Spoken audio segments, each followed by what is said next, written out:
All for money, all for pride. Everything's on the table at Charlotte MotorSpeedway. It is a Championship Online Racing Association Sunday Money Dash for the cash here at Charlotte MotorSpeedway. Late models will take on this historic hometown favorite, mile and a half, and a full field of drivers will take the call. 36 drivers scheduled to take the call. 34 have already taken practice time out here on the field.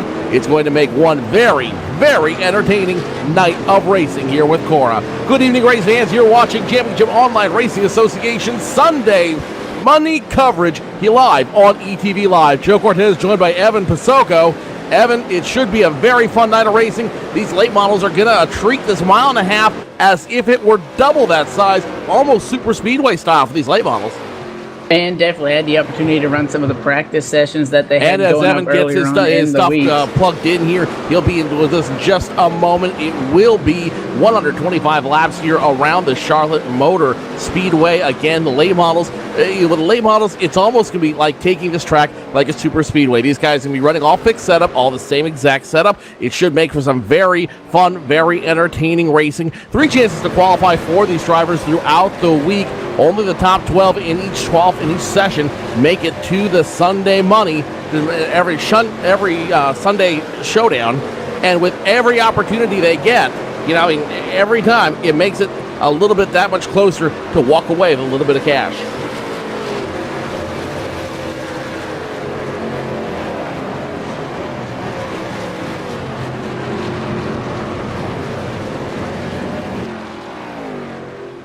So Dallas Miracle right now at the very top of the group at the third, turning around to 31.895.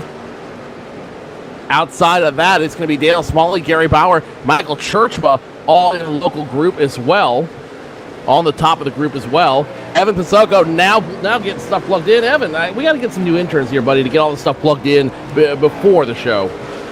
And definitely, well, hey, good to come back for the Cora, obviously the Championship Online Racing Association. I'll tell you, it's going to be a pretty crazy race. I had the opportunity to run some of their practice sessions a couple weeks back when they were testing out this car and track setup. It's going to be fun. You mentioned almost a super speedway approach. They're almost going to be on the gas all the time. Your only reason you're going to get off is if that back end starts to step out. I was talking to some of the drivers here as the race was getting going here, as practice started to wind down. Varying strategies. Some drivers are going to be putting less fuel in it to get that spoiler higher up in there. Completely different strategies, and I mean, it's going to be a great race, 125 laps. And if you look at the drivers that we have in here, you mentioned Dallas Miracle, Dale Smalley, some of the best are here tonight. Some of the best who know how to run this track and know how to run these cars for everything they're worth, including setup guru Mark Montanari. He's going to start right now 5th on this field out here. So all these guys, so much experience in this group, all looking for money. It's going to be checkers or wreckers, and only a handful of guys are going to walk away with a little bit of cash for their effort tonight. And if you look at the payouts for this great setup that the Cora has, you win this race, you're going to go home with $50. Again, everybody here qualified in either the Monday, Wednesday, or Saturday night qualifying races, making it into tonight's race. Almost half of the drivers possibly going home with a purse tonight, going to the bank on Monday after winning the race on Sunday. Positions 1st through 8th have payouts. You also get prize money for being on the pole, the safety position, and they also draw a random number before they take the green flag, and if you finish in that position, you're going to go home with another $5 as well. So great organization going on here again, always on ETV Live Sunday nights. Alan Larson doing what he does, getting this series up and running so that it can be broadcasted to everybody here. So it should be another great race tonight.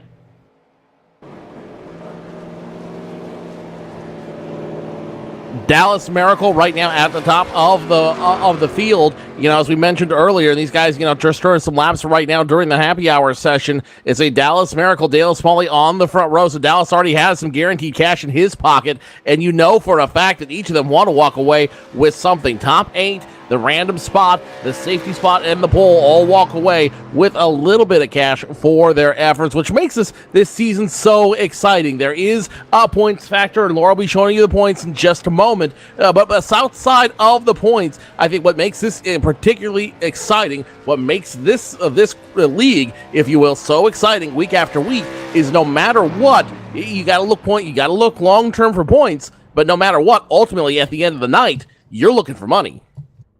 And definitely, and after tonight's race, 3 races will remain until they meet their chase for the cup. Then that will be a 3-race shootout with the top drivers in the point standings, the top 12 that will try to get the Cora championship. And we do have our 2-time defending champion in tonight's race, Dale Smalley, out there looking to make it 3 for 3 in his number 69, trying to make that work. Right now, however, he is sitting second in the points to that other man on the front row, Dallas Miracle.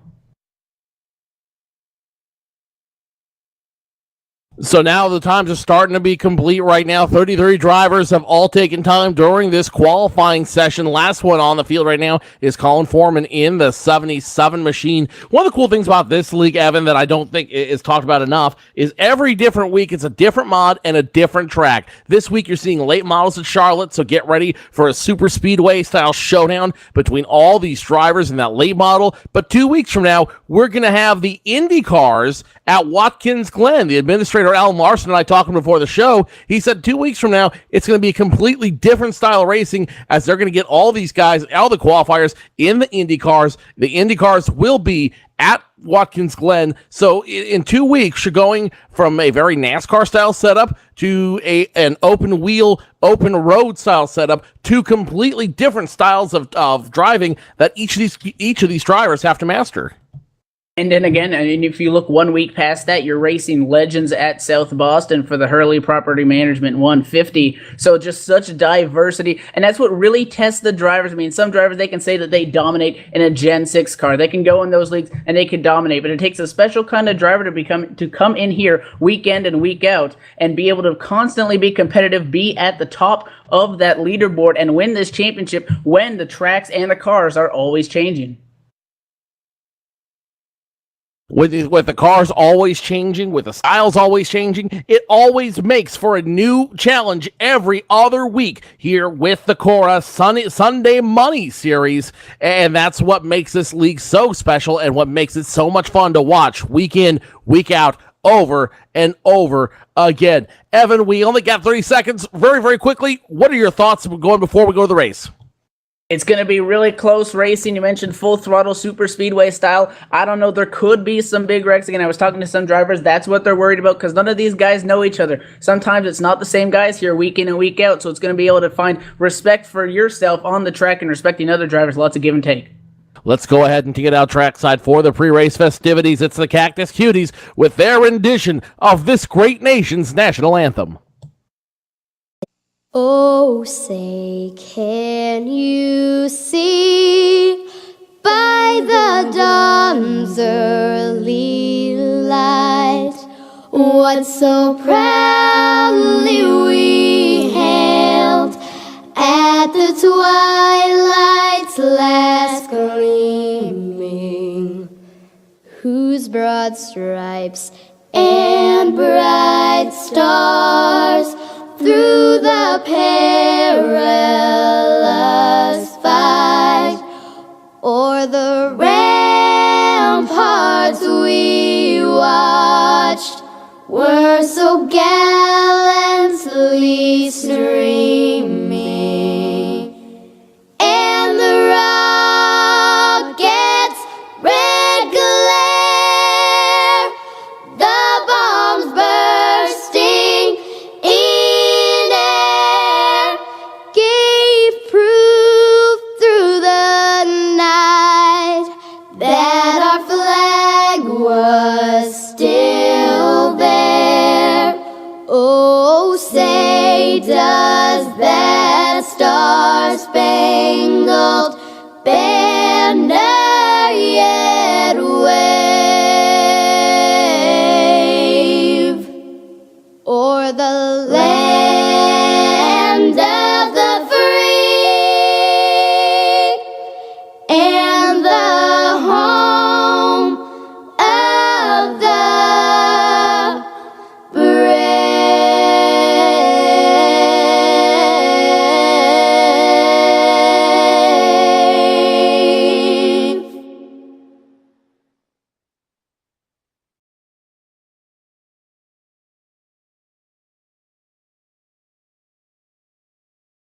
The Cactus Cuties and the Virtual Thunderbirds with our national anthem and the virtual flyover tonight here at Charlotte Motor Speedway. It will be 34 cars of the 36 qualifiers taking the call to action here tonight at Charlotte Motor Speedway. Let's go ahead and take you down. The starting lineup on the pole will be the 48 of Dallas Miracle, turning in a time of 31.895 seconds. On the outside of him, Dale Smalley in the 69 starts second.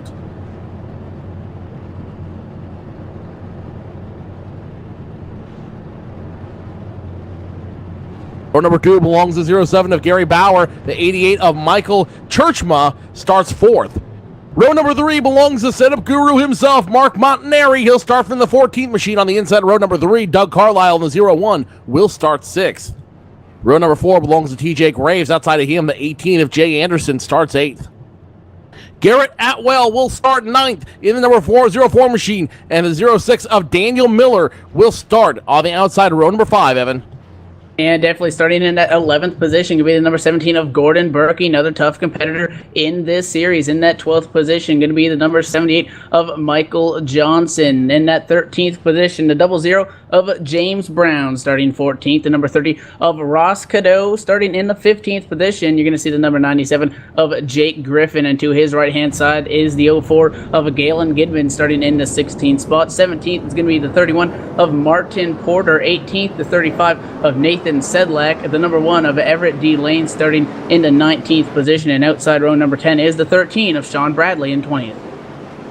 Marcus Babb in the 26 starts 21st. Travis Brown in the 33 starts 22nd. Ben Manning in the 67 starts 23rd. Joel Wood in the 79 24th. And Chuck Thompson in the 62 rounds out your top 25.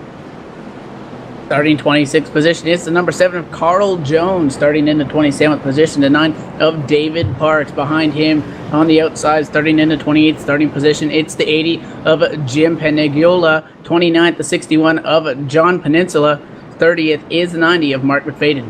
Sal Accardi, James Wilkins, Colin Foreman, and Colton Berkey all electing to, or Colton Berkey, the only one electing to not take time out here. He will finish out the field of 34 tonight here at Charlotte Motor Speedway. 125 laps of late models getting ready to all do battle, all for pride, all for money, all for a whole lot of stuff to be had here at Charlotte Motor Speedway with the Championship Online Racing Association Sunday Money Series. And right now, the field is in the capable hands of Dallas Miracle. As soon as that pace car makes a hard left turn down pit road, it will be his field to lead. Pace car gets out of the way, and now it's Dallas Miracle waiting for him to start this field. Green flag flies, and he gets the jump. He will jump in front of the number 69 of Dale Smalley. We are racing side-by-side battle now for third as Gary Bauer in the 07 fighting off Michael Churchma in the 88. Churchma nowhere to go high side. He's going to be forced to drop back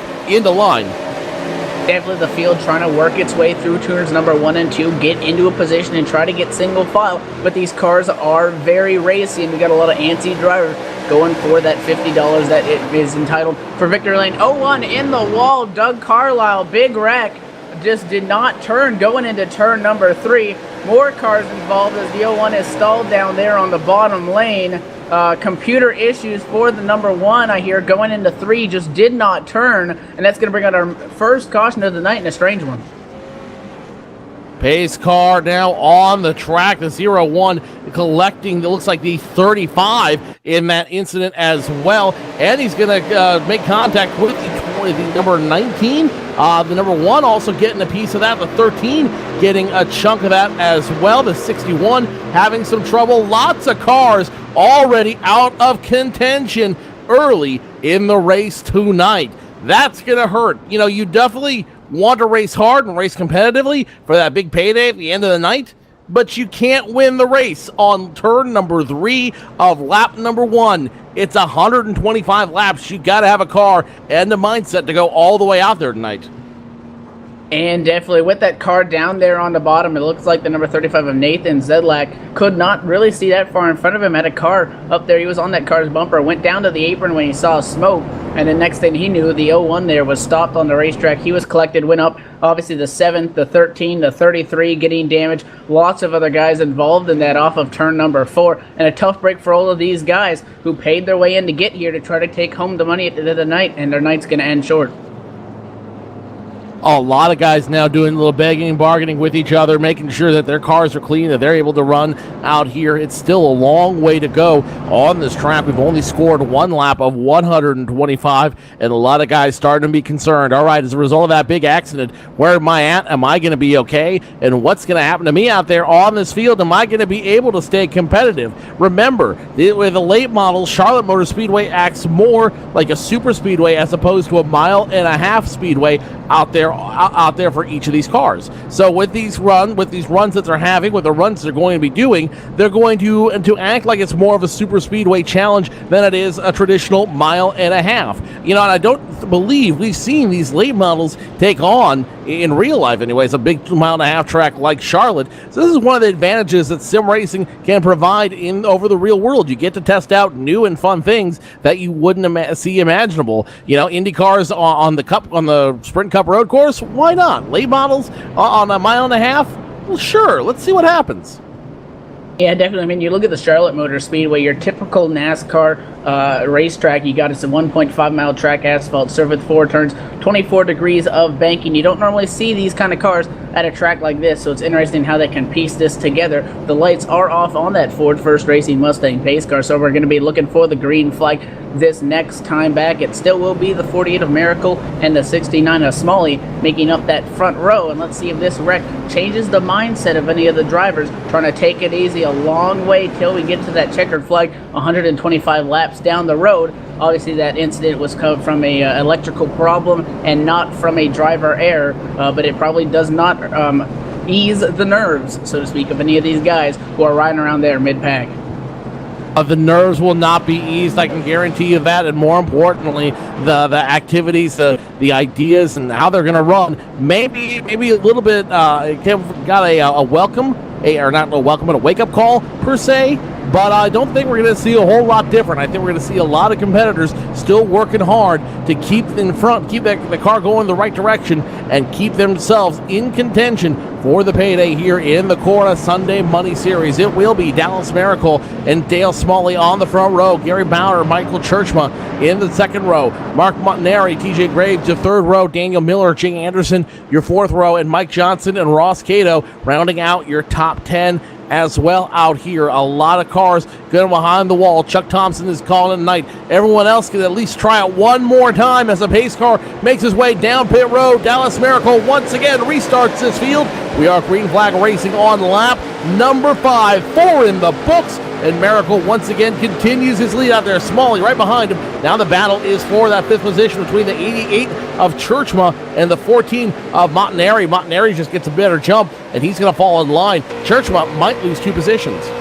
Yeah, that 50 of TJ Graves working on that inside lane. They're door-to-door, down the back, straightaway. That inside line having the advantage. Had it last time by. Let's see what he can do. Now the 50 of Graves, you see they're wiggling a little bit, trying to get the handle on it. They can go full speed, so they're just trying to find the smoothest way around that corner. Over the 88 of Churchman, hanging tough for now. He loses a little bit of ground there. Almost gets clipped as the 50 of TJ Graves might be looking to make a move on that 14 of Montanari in front of him.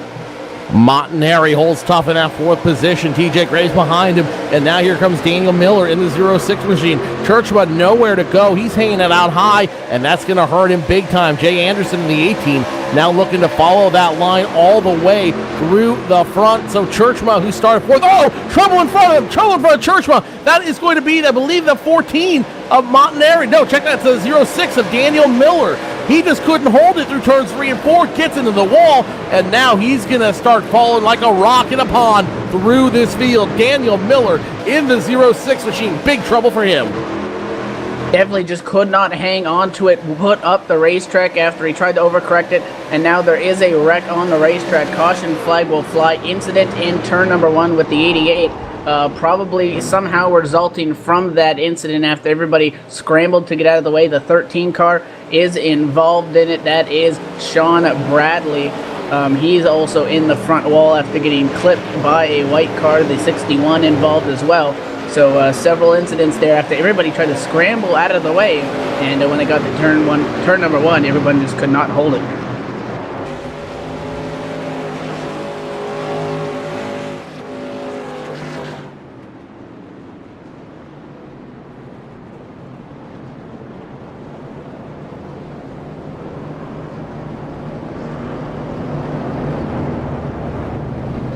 So this does bring out our second caution of the night right now, working lap number 8 at the Charlotte Motor Speedway. Under the lights here, more trouble mid-pack after the O2, or not the O2 rather, but an incident up front causes everybody back in the pack to try to make evasive maneuvers. And here one car was in the grass, and eventually by the time we got to turn 1, when that track thinned up, there was just no way for anybody to get through there. So that is going to put us under our second caution of the night. Miracle, your race leader, coming down pit road as everybody else stays out. So the 48 of Dallas Miracle down pit road. Interesting strategy here early in the going.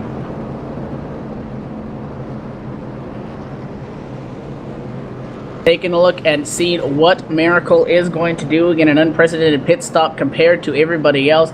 Coming down into his stall. I don't think anybody else from a large margin. No, all the other leaders have stayed on the racetrack. So an interesting move here by Dallas Miracle, considering it looks like that back part of the pack seems to be the most dangerous at this point in comparison to riding up front, which is where he was, which was the safest. But he's coming down pit road to fill that thin up with fuel.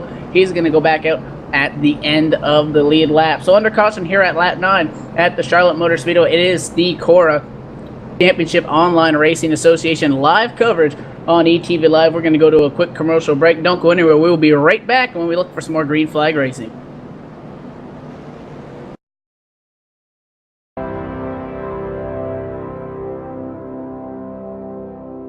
Race fans, it's time for those most famous words in motorsports. Drivers, start your engines!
Michael Conti comes up at a corner number 4, and the checkered flag, he wins his first NASCAR iRacing.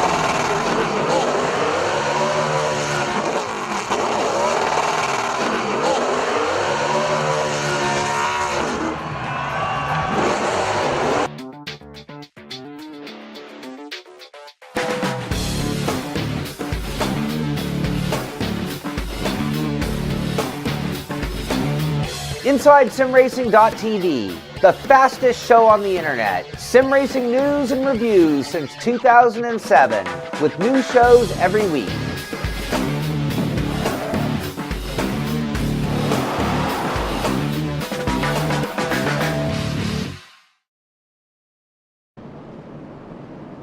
Welcome back, race fans, to ETV Live's coverage of Championship Online Racing Association's Sunday Money Series. Lights are still on the top of the pace car. They should be going off this time by. Right now it's a lead change up front. The 69 of Dale Smalley will be credited as your leader. Lights are off. One more to go before we're back to green flag racing. Dale Smalley up front. It will be the 07 machine of Gary Bauer now finding his way in second. Mark Montanari third. TJ Graves fourth. Jay Anderson fifth. Michael Johnson, Jake Griffin, Garrett Atwell, Gordon Berkey and James Brown rounding out your top 10. On the other drivers out there, Michael Churchma, despite the front end heavy damage on the nose, he will remain out there on the field, and a couple other guys have been involved in incidents all night, including Doug Carlisle, Chuck Thompson. They're all going to stay out here on the field. No retirees yet, which is always a good thing, but you got to wonder, with all that damage, are these guys going to be able to stay competitive? Got to keep in mind, too, there is that random drawing for if you finish in a certain position, you could walk home with an extra $5. Nobody knows where that is, so there's no point of quitting if you're just going to go for broke and see what you can get. Definitely, obviously, before we went to the commercial break, race leader Dallas Miracle making a pit stop to take on fuel and tires. He's going to be restarting in the 22nd position, so let's see how Dale Smalley negotiates this restart, as he's been sitting shotgun everyone before this.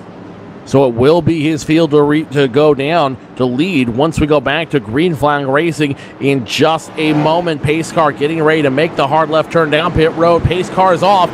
Now to 69 and Dale Smalley. What will he elect to do? How will he start this field? With a bang. Gets in front of the 07. We're back to green flag racing on lap number 11. Now scoring lap number 12. It's Dale Smalley out front. Gary Bauer in second. Now it's Montgomery picking up another position on the restart. TJ Graves in the 50. Forced to fall back to fourth. Behind him the 18 and 78 doing battle. That's Jay Anderson on the inside. And Michael Johnson. Nowhere for him to go. He might start falling back like we saw Churchma do a few minutes ago. Definitely trying to make it work that top side, not the preferred lane. The 18 of Anderson going to get around him, and now the 4 of Garrett Atwell working his way on the bottom. Caution flag will fly. An incident going on with the 42 car. This is going to bring out another caution. So far to this point, we hear the wreck may have been somewhere near the back of the field. I noted the 13 again, Sean F. Bradley, having a rough night involved in that as well. And looking to see what caused the incident. We heard the number 61 come over the radio and make a comment that was not going to work. Taking a look at the replay right now, things getting really bobbled up there into turn number 3, and a mess of cars in that one as well. The 48 and 02, and once again, wrong place, wrong time. The 02 and 48 make contact. The 4202 goes flying into the wall as if it were shades of Talladega out there. Wilkins, he is heavy damage. He is done for the night. Joel Wood in the 79, he's going to have some problems. And then the car that I think was most disturbing out there was the 13 of Sean Bradley, as you saw him just getting caught on the inside wall there, coming off of turns, I believe that's 3 and 4 out there. 13 straight into the wall. He's caught up on it. He is done. So now we're going to start seeing retirees on this field, as these guys really have nothing else left in these cars. I said earlier in the race, or the beginning of the night's race, it was going to be either checkers or wreckers for these guys. So far, it might be more wreckers than checkers. This is what some of the drivers were worried about. Obviously, not knowing each other, racing each other maybe a little bit harder. A very tight racetrack with loose race cars all the way on the gas throughout the circuit around the 1.5 mile speedway. That this could possibly be the outcome. However, that wreck there has pretty major chase or implications and championship implications when you look at the car that possibly could be dubbed as the cause of that incident, being the number 48 car of Dallas Miracle. Miracle coming into tonight as your points leader with a 12-point lead over Dale Smalley, the two-time defending champion of the Championship Online Racing Association. Miracle, remember, was up front, made a unprecedented pit stop under the caution, and then found himself right in the middle of the pack and ends up getting caught up in that wreck. So I'm sure he'll unfortunately be feeling second guesses about that call, but that's going to put him down there on pit road trying to get that car fixed back up. A lot of guys are going to be trying to figure out what to do and scramble for a new strategy as a result of this of the shifting at Charlotte Motor Speedway. Dale Smalley, Gary Bauer, Mark Montanari right now your top 3, and still guys either coming down pit road or coming off pit road to try to fix all of it out here on the grid tonight. We've only had 14 laps, but 3 cautions in those 14 laps, so we're averaging about 5 laps plus or minus with a caution, 4 and some change, let's put it that way. So which is going to change and affect the strategy for each of these drivers throughout the race tonight. And definitely, again, when I was talking to the drivers earlier tonight, lots of them were doing different things with the fuel. Obviously, these cars take a lot longer to fuel up than a NASCAR Gen 6 stock car. However, if we keep continuously under caution, that could possibly hurt those guys that only put a half a tank in there to try to give their car some sort of aero benefit depending on the setup and package that they have on that race car. So it can really throw a curveball into the entire way that this race is played. However, those guys up front, I mean, right now, first position looks like the only safest spot on the racetrack. First position and almost the last position seeming like the safe place to be on this track. Remember, Colton Berkey in the 81 machine elected not to take time. He started at the very tail end of this field. Colton Berkey now finding his way up to the 14th position, almost caught up with his dad, Gordon Berkey, in the 17 machine. So we could be seeing a little Berkey tag team action working here later in the race, as 81 and 17 only separated by three positions. Yeah, definitely. It's going to be interesting to see how they attack this race. Obviously, several cars have been involved right now after the 34 cars that started this race. 26 right now are being scored on the lead lap. The last car on the lead lap right now is being shown as the 04 of Galen Gidman coming down is on the apron. Lots of these drivers have damage on their cars. The lights are off on the pace car. Race officials telling the drivers not to double up as the waiver rounds need to go around. That's going to be Chuck Thompson, the beneficiary from this caution. But it's going to be interesting to see what happens with these guys here. It is the one to go. Lights are off on the pace car, so we're going to double them up and look to go green here. But lots of drivers with damage, drivers communicating, having the spotters up there on the spotter stand talk, drivers pointing out who has damage. So everybody trying to help each other out here early in the going. Bad news for points leader Dallas Miracle. He will be given an end of longest line penalty tonight on this restart, so he's going to have to climb the ladder all the way back up front if he wants to make it work. But he does have more fuel. He's got fuel in his tank, and he's got newer tires than your leaders, so this could be, it may not be as long of a climb as we may think it to be. Nonetheless, that driver, Dallas Miracle, still going to be towards the back end of this field, still going to have a lot of cars to contend with tonight as we get ready to go green flag racing in just moments. Once again, it will be Dale Smalley's field to lead. There is Dale Smalley, Gary Bauer front row, Mark Montanari Graves behind him, Anderson Johnson behind them. Garrett Atwell, Jake Griffin, James Brown, Gordon Berkey, your top 10. Pace car makes the hard turn down pit road. Now it's Dale Smalley waiting for the signal, waiting for see what he wants. Green flag flies, and we are back to racing one more time.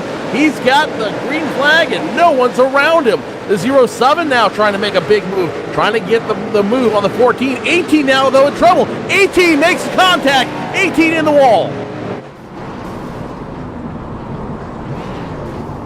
And big junk behind them. The 18, the 33, the 9. I can't count how many cars are involved in this one. We're going to have to take another look at what that looks like. But the 18 machine, it all starts right around him. And that's where all the trouble happens. He gets a little push from the 4, or the 4 gets into him. Hard to say. That's going to collect a bunch of cars. The 17 gets a touch of that one.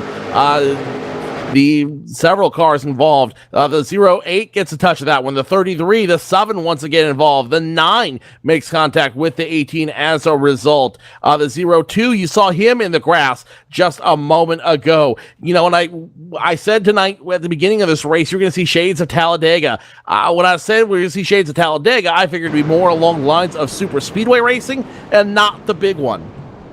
And that was a big one there in turn 1, and that incident a lot further up in the field than we have seen to this point in the race. Taking an eye on, I've been listening over the driver communications, hearing like the 18 of Jay Anderson may have missed a shift, because when you take a look at the replay there, obviously he didn't get loose or anything, just lost a little bit of speed with that 4, or the 4 with a different shifting point. Got a great run on that 18, but that just bumped the 18, and when the 18 tried to correct it, obviously going back up into the wall, and those were fast cars that were in the wall, and that just collected again at a track like Charlotte Motor Speedway, almost with self-cleaning banking. There's really not a lot of places to go to avoid a wreck, especially going into a corner or coming off of a corner. That's going to tear up a lot more very fast race cars, and it's a rough start here at the Cora 150 at Charlotte.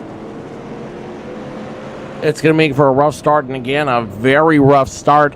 Set of laps for all of your top drivers. They came in here, I'm sure, with one strategy, with green flag pit strategies, and now all of that is going to be thrown out the window the more yellow flag laps we run out here at Charlotte Motor Speedway. These cars should be set up to stop maybe only once, twice if they really need it. But that being said, you don't want to stop twice. You want to make your one stop, get what you need. When we go back to green flag racing, we'll still have plus or minus 100 laps left to go.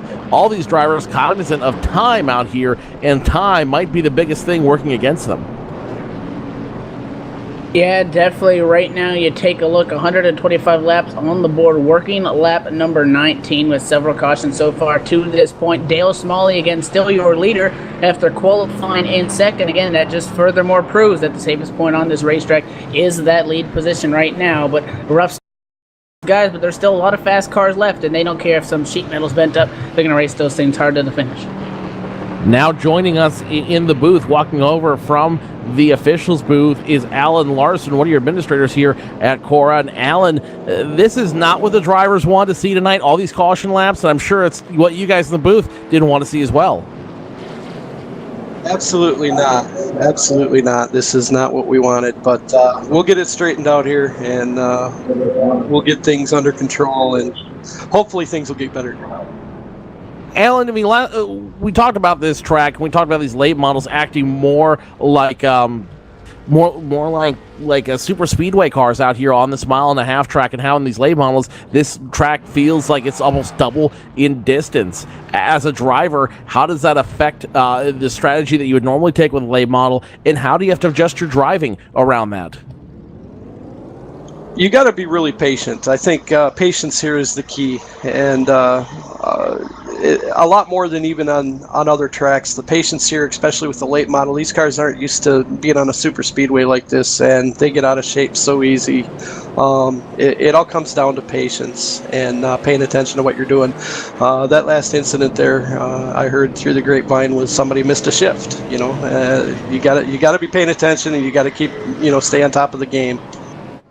Real quick, Alan, I know you got a job to do. What's going to be the secret for the drivers that ultimately comes out at the top of this race? What's going to be the $64,000 secret to stay in front and win the Sunday money here at Charlotte? Quite honestly, one word: luck. Survival of the fittest, right? Very, very Darwin tonight. I appreciate that. Yeah, that's about it. You got to be lucky. You got to be good along with being lucky here at this track with these cars. But I really didn't expect what we're having tonight. But we've had some really good races in these cars here. Leading up to this tonight, I thought we were going to be able to hold it together, and I think we still can. I think once we start getting a good long run in, I think it'll go pretty good. Alan Larson, your administrator here at Cora, I'm sure we'll be coming back to you later on in the race for your thoughts. Well, thanks for having me, guys.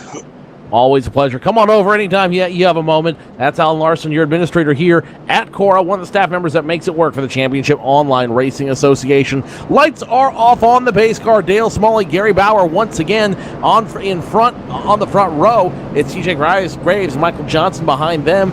Jake Griffin in 5th. Gordon Berkey now finds his way into 6th. James Brown, Martin Porter, Marcus Babb, and Colton Berkey round out your top 10. And the biggest surprise for me, Mark Montanari, who was running top 4, now going to be relegated to 19th. How about Martin Porter, too, running in that 8th spot, qualified 17th. So good pickup for him, weaving his way through the troubles here early on in the going to get himself up into a good spot. But we're working our way off turn number 4. You mentioned the lights are off on that Ford First Racing Mustang pace car. There he goes to pit road, and it's Dale Smalley's race.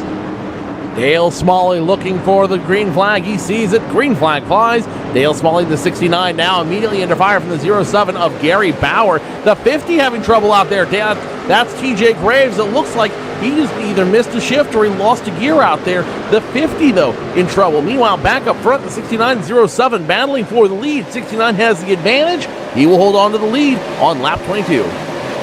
It looked like on that restart there, Dale Smalley went to get in the gas, then backed out of it, and that's what caught that 50 of Graves off, obviously in that third spot, trying to anticipate it so he could put up a battle for second, and it really checked him up. Now up front, though, bumper to bumper, you got the 07 of Bauer just inches off the back bumper of the 69 of Smalley. Smalley's going to retain the lead after this lap. Let's look at a side-by-side battle for the 10th position. The 81 of Colton Berkey on the outside, trying to make his way around that number 39 to 39 in the preferred lane on the bottom, trying to make that work through 1 and 2. And remember, Colton Berkey started at the very tail end of this field. He was the only driver electing not to take time, and you can see that strategy has paid off for him. Not involved in any of the incidents, not involved in anything that would cause him trouble. Now running cleanly in 10th, looking to pick up that position on the 39 machine of Marcus Babb. The 39 of Sal Accardi, trying to hold off Sal Accardi to keep that position. Colton Berkey running side by side with him, and you gotta wonder what's that doing to those tires underneath his car right now. He's got to keep a little bit more eye on that too. You got to work the wheel a little bit harder when you're side by side. Now the 39 is going to make his way around him, so that's going to put the 81 of Berkey now back into the 11th position. Lots of battling going on all over the racetrack. Let's take a look right now at the 14th position. That's number 4 of Garrett Atwell on the inside of the 88 of Michael Tierney, and then he also got the number 1 of Everett Lane right in front of him. These guys have been going at it since we went back green. 61 behind them, that's John Pansela. He was in the grass that time for the trial, so these guys battling hard, all trying to pick up that 12th position. Another guy used the grass to help his car turn out in the front on the front oval was Carl Jones. He's in the 7 machine. He's currently running 17th. Right behind him, the setup king himself, Mark Montanari in the 14 machine, trying to get around the 7 for position number 17. Both those cars have a reset, so both those cars back to their original running performance out there. The 7 and 14 now trying to figure out what they're going to do to keep out front. On pit road, though, are a couple cars, including the 33 of Travis Brown and the 13 machine of Sean Bradley. Those two cars, I think, are either getting damaged or waiting for a reset out there. Nonetheless, I'm going to keep an eye on what they do and how they keep it out there. And definitely the way the reset works is if you even have some minor damage to come down pit road, you could lose your reset by the service for fixing that. So some drivers have to be conscious here when they want to pit, depending on how much fuel they have and how bad the damage is. But we're bumper to bumper for the 13th spot. The number 1 of Everett Lane has the number 4 of Garrett Atwell on his back bumper. That 4 has been literally knocking on that door for the past few laps. This time off of turn number 2. The 4 is going to get the run. He's going to try to do something with it. Takes a look to the high side, but is going to stay right behind him and give the 1 a little bit of a shot going into turn number 3. You rode momentarily there on board with the 14 machine of Mark Montanari. Montanari still on that back bumper of the 90 machine of Mark McFadden. McFadden doing everything he can. He's got a little bit of bumper damage, though. The 14 of Montanari, he knows he can get around him, uses the grass to help him turn, but it's just a matter of biding his time and figuring out when. We saw a lot of incidents as a result of hard racing and impatience. Another incident might be brewing as you see James Brown, the 00 machine, in the wall out there. We'll have to find out what happened to him, but the rod I'm watching that was brewing was between the 88 of Michael Churchman and the 39 of Sal Accardi. They made contact side door to door on the back straightaway, and I guarantee you neither one of those drivers are happy with that contact. They might be doing a little bit of hard racing later on. Yeah, definitely the 88 of Churchman had to make that work on the inside. 39 may have come down a little bit of contact, nothing that they couldn't handle. But don't worry, race car drivers, don't forget much as the races progress. I mean, we've seen racing side by side so far everywhere tonight. Again, we're still side by side. If you take a look at the 13th position, again, you got the 4 of Garrett Atwell on the outside of the 1 of Everett Lane. He's been trying to make that work for the last 3 or 4 laps or so. That inside line, obviously with the advantage. I mean, interesting to see what that 4 of Atwell can do, as he's going to try to get that run off of turn number 4. And then there's the 39, not too far in front of him, being Sal Accardi right there. So let's see how this battle shakes up. And then you got the 61 also of John Pansela sitting in the wings, but still side by side with the 4 and 1 through turns 1 and 2. The 1 and 4 still doing battle, able to keep it clean through 1 and 2. And here's something that entertains me real quick. You see the 4 and the 1 battling side by side. Immediately behind them is the 61. And guess who's keeping his distance from that battle? Aside from the 61, the 14 of Mark Montanari, currently sitting in 15th. He sees both those drivers going at it, and he wants nothing to do with it. I guarantee you, what he's thinking in his car right now, I could work with those guys. But if one of those guys gets hurt, one of those guys messes up their car, I'm right in the line of fire, and I don't want anything to do with it. So he's going to keep his distance, it looks like, as the 4 and 39 now doing business. Mark Montanari in the 14, he's going to go up high, see if he can make the high line work for him. 4 just made the high line work in a big way, gets around the 1 and the 39. So score the 4 machine now in around the 11th position. Yeah, now that 14 of Montanari is going to go to the outside of the 1 of Lane here by the stripe. He has the advantage. I don't know about that 39 though. Salicardi pushing up the racetrack. He started this race 31st, made a great charge up to the front, but it looks like his car is just not able to stick it there on the bottom. So it'll be interesting to see what happens if Montanari gets side by side with him. But Montanari now has the advantage on that 1 of Lane going into the corner. However, that's where that bottom lane gets the advantage. So it's going to be up to if that 14 can get the run off of turn number 4. The 1 is right there, but they are closing in on the 39. It's going to be interesting to see how they sort this out in turn 1, because they are on the back bumper of the 39. Montanari now on the outside of the 39. So where does this leave Lane? Trouble brewing, though, even further back behind them, the 80 and 79 of Penigua and Joel Wood doing battle back and forth. Now it's Dallas Miracle in the 48 machine. He's currently scored 26, 2 laps down, battling with Nathan Sedek and Jay Anderson. Sedlak, I should say. Nathan Sedlak in the 35 and Jay Anderson in the 18. And the 18 still having handling problems with that car out there. He is still up and down. I don't think he really has a handle on his late model, and he can't make any adjustments as this is a fixed setup series. So Jay Anderson at this point running laps, seeing what he can do, seeing if he can just make the car work for him out there on the field. Meanwhile, back up front, it's no surprise, Dale Smalley in the 69 machine, still your leader on this field, but now the 07 of Gary Bauer has caught him, and he's starting to look underneath to make the 3rd lead change of the night. Mike Montanari made his way around that number 39 of Accardi as Lane tried to do the same thing, in a 3-wide situation off of the corner, but that 14 definitely moving forward. You talked about the battle for the lead. You got the 07 of Gary Bauer, about 1-2 car lengths off the back bumper of Dale Smalley down the back straightaway right now. TJ Graves in that 50 sitting in the wings in the 30 in the 3rd position, rather, in the 50, but Gary Bauer is on the back bumper of that 69 to Smalley and letting him know that he's there and should try to set up for a pass here in the coming laps. Jake Griffin in the 97 machine looking for a position on Michael Johnson in the 78. Johnson able to keep the track position on the high side, but during the turns you see the 97 getting just a little bit of advantage out there. The 97 stays. He keeps using that apron to get him turning. 33 car rode the wall through turns number 3 and 4. And after receiving some right side damage, managed to keep it up there in the fence, did not come down and collect anybody else. But that number 33 of Travis Brown cannot make those corners with damage. But the problem is he can't get down to pit road. He's 31st spot, 11 laps down. If he was going to come down and make some repairs to that obviously damaged right side of that race car, he couldn't get down. Now he can, but I don't think he has any resets left after obviously being involved in an incident earlier, being 11 laps down. So he's just trying to log laps and hope maybe that 30 is the lucky number for that $5 bonus. Michael Johnson now able to keep his position in the 78 machine, score him in position number 4. Jake Griffin in the 97, still put him in position number 5. And a guy that should pick up something for his effort tonight is Colton Berkey, now currently being scored in 7, right behind his dad in the 17, Gordon Berkey. So Berkey and Berkey, father and son, continuing now, starting to run, and they've got hooked up, and I think they're going to start seeing a run out of these two guys. I think both these guys are going to work as hard as they can to keep moving forward. If they work together, it's a lot easier when the person behind you has the same game plan as you, as opposed to if you're going to make a move on the guy in front of you and the guy behind you sneaks in there to the inside or the outside. You look in front of Berkey, in front of Gordon Berkey rather, is Jake Griffin in the 97. These 17 and the 81. The Berkeys could be attacking this number 97 in the coming laps here, but again, just going to ride around, work together, and that can really help out at restrictor plate style tracks like this that we've touched on all night long. However, we're starting to get a green flag run brewing, and everybody's starting to spread out. The battle is picking up front as the 07 of Bauer just inches off the back bumper of Smalley going into 3. This time coming across the stripe, Smalley has about a half a car length lead.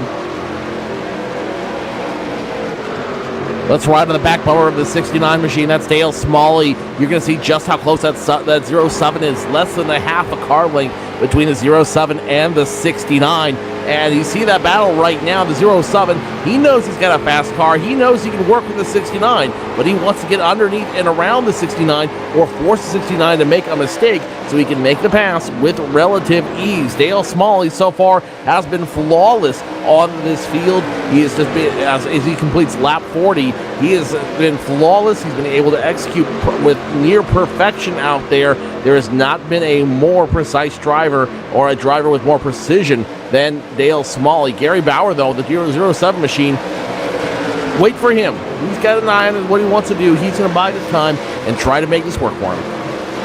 Another side-by-side battle brewing on the track is the 8th spot, the number 31 of Martin Porter, under attack by the 88 of Michael Chersma. And here comes the 26 also of Marcus Babb in that number 26 coming on the inside. So the 31 Porter can't make it stick on the top. He's going to lose 2 spots in there in one shot, dropping from 8th to 10th position. And now taking on that 26, he could be looking for that 88th position. He tries to get down to the inside on the white line, can't make it stick for now. So score the 88 machine of Michael Churchma up a couple positions. Marcus Babb will also pick up some position as well. And Martin Porter, the 31, he will drop all the way down to 10th. The 31 looks like he's having a hard time trying to control that machine, almost getting sideways. There's turns 1 and 2. Or check out 3 and 4. Martin Porter, good looking car out there in the 31. That being said, though, looks aren't everything, and so he's got to try to figure out a way to keep this late model from going sideways in the turns, burning up his tires, and keep it going in the right direction. Let's take an eye on where the most of the field is. How about the 4th place car being the number 78 of Michael Johnson? Behind him, Jake Griffin in the 97 on his bumper this time through turns number 3 and 4. 78 leading this big group of cars. After Griffin is Gordon Berkey, followed by Colton Berkey. And then, so these 4 cars within about a second of each other. You could put a blanket over them. Very close quarters racing, but all their cars look pretty much even. But I have a feeling that 97 of Griffin is trying to get around that 78 of Johnson. He's been looking in, looking out these last few laps, trying to pick up position number 4. Jim Panigua in the 80 machine loses position to the 62 of Chuck Thompson. Chuck Thompson will now be scored in the 24th position, but he's still 1 lap down there on the field. Let's go ahead and go back up front with the 97 of Jake Griffin. He's under attack from Berkey and Son. They are cooked up. They are starting to move out there. And the 97, it's all he can do to keep them behind him is by keeping in front of them and making sure he runs the exact same line as them. 97 now goes high, opens the door for the 17. Does he have a run to get at the 78? Griffin goes back down in line, closes the door on Gordon Berkey, Colton Berkey right behind them. And now I've got a feeling you're going to see a little bit of tandem driving between Johnson and Griffin, Berkey and Berkey out there. I think both these guys' new goal in life is not to get up front with your leaders, but to keep the Berkeys father and son team behind them. And definitely, again, when you got 2 cars exactly on the same page, probably communicating with each other, that's really not going to help you out. I mean, you look at the 81 of Colton Berkey, has not made any sort of moves outside of that number 17 of Gordon Berkey in front of him. So just riding along, helping each other in the draft. And after we got this green flag run going, we are already on lap number 47 for your race leader, Dale Smalley, of 125. So the lap's starting to fall off here at the Charlotte Motor Speedway. Are going to be approaching the halfway point in just under 20 laps or so. But another big pack is now brewing. Look at the 88, 8th position. Again, Michael Chersma there on the top has company. The 26 of Marcus Babb going down to the inside, and then the 31 of Martin Porter's there, and there is also the 14 of Mike Montanari. So a 4-car battle, 2 by 2 going into 3. Mark Martinari in the 14 machine, still working that 4-car battle for everything it's worth. Montanari in the 14. He will pick up position. He will pick it up in a convincing way. Score Montanari in the 10th position. Back in front of him, Marcus Babb and Michael Churchma in the 88. They're back to single file racing, and they're going to go back to just running in line and trying to make a run work for them. Tempers and nerves have calmed down, but I've got a feeling it's only temporary as we approach halfway. Let's go ahead and take a commercial break. You're watching ETV Live's live coverage of the Championship Online Racing Association Sunday Money. It's late models at Charlotte. It doesn't get better than this. We'll be back, fans.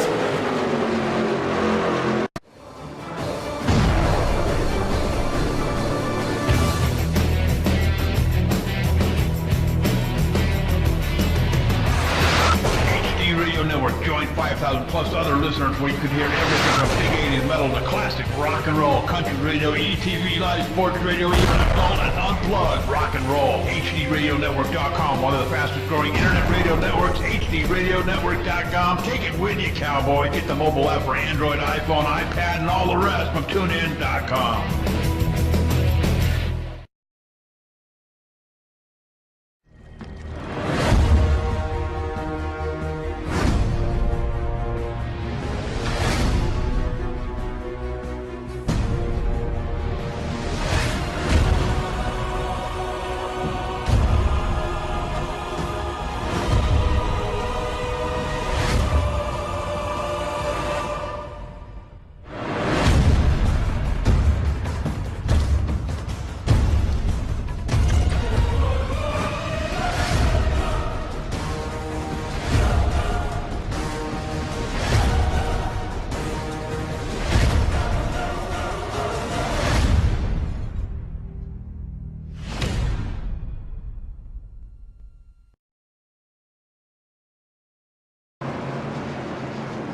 Yellow flag once again on the field involving the 97 of Jake Griffin, the 17 of Gordon Berkey, and the 81 of Colton Berkey. Chain reaction to bring out that caution flag. It was the 97 having a hard time controlling it, going into turns 3 and 4, goes onto the apron, gets back on track, forced to check up. The 17 and 81, then the Berkey father and son team, they just have nowhere to go. They get in the middle of it, and then the 81, after hitting the outside wall hard, he just gets roughed up by everybody coming through. So Colton Berkey, big trouble for him, and that might be the end of his night. In fact, I don't see him on the track anymore. I would score Colton Berkey done.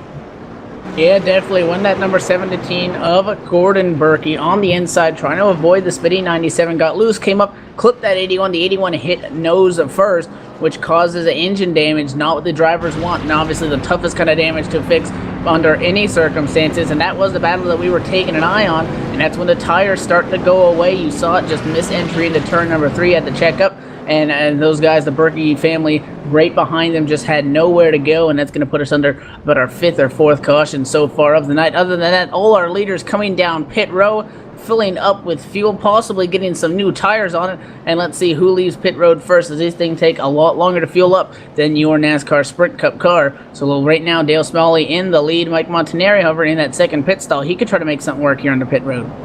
Dale Smalley gets rolling, but the 88 beats him off pit road.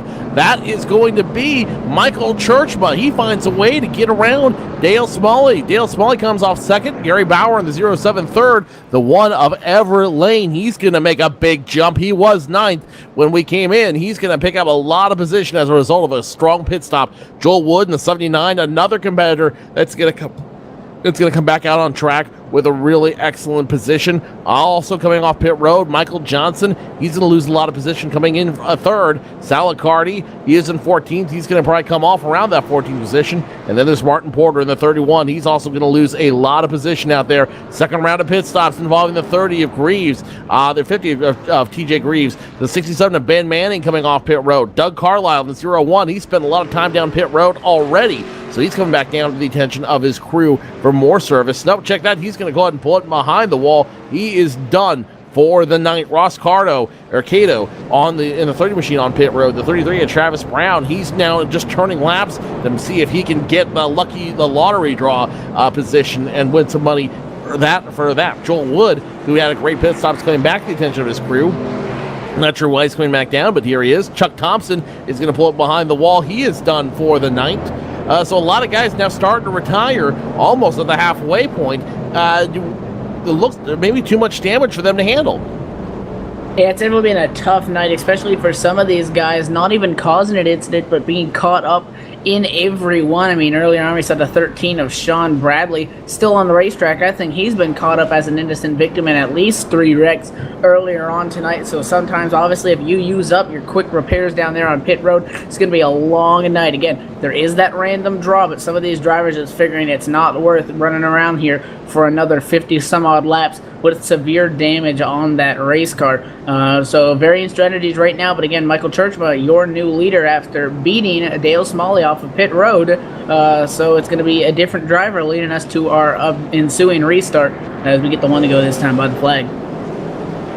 Number 48 of Dallas Miracle, he's still one lap down. He's going to go ahead and get the wave around from the officials. The 13 also getting the wave around. The 80 taking advantage of the wave around. And it looks like it's going to be Michael Churchma in the 88 that will restart at the top of this field as the pace car lights go out. The 69, Dale Smalley second. Gary Bauer third. Everett Lane now in fourth. Salicardi, Martin Porter, Garrett Atwell, Michael Monteri, and the number 26 of Marcus Babb, and it looks like it'll be the number 90 of Mark McFadden that'll round out your top 10. Everybody getting sorted out. They're going to go green. They're going to try to go green flag racing this time by, but I don't know if it's going to happen. It's going to be interesting to see how they negotiate this. Everybody's still figuring out. Obviously, there goes the wave around right now, taking his lap back. So field's going to double up. We should be able to get it going here if everybody gets into position and the officials don't throw it and delay. It looks like everybody's sorting into position here in turns number 3 and 4. So it looks like we may come to the green flag and restart this race. Actually, there it is. They have delayed the caution, so we're going to go around one more time to get everybody sorted out as the wave around had to get by, which caused the field to not be able to double up.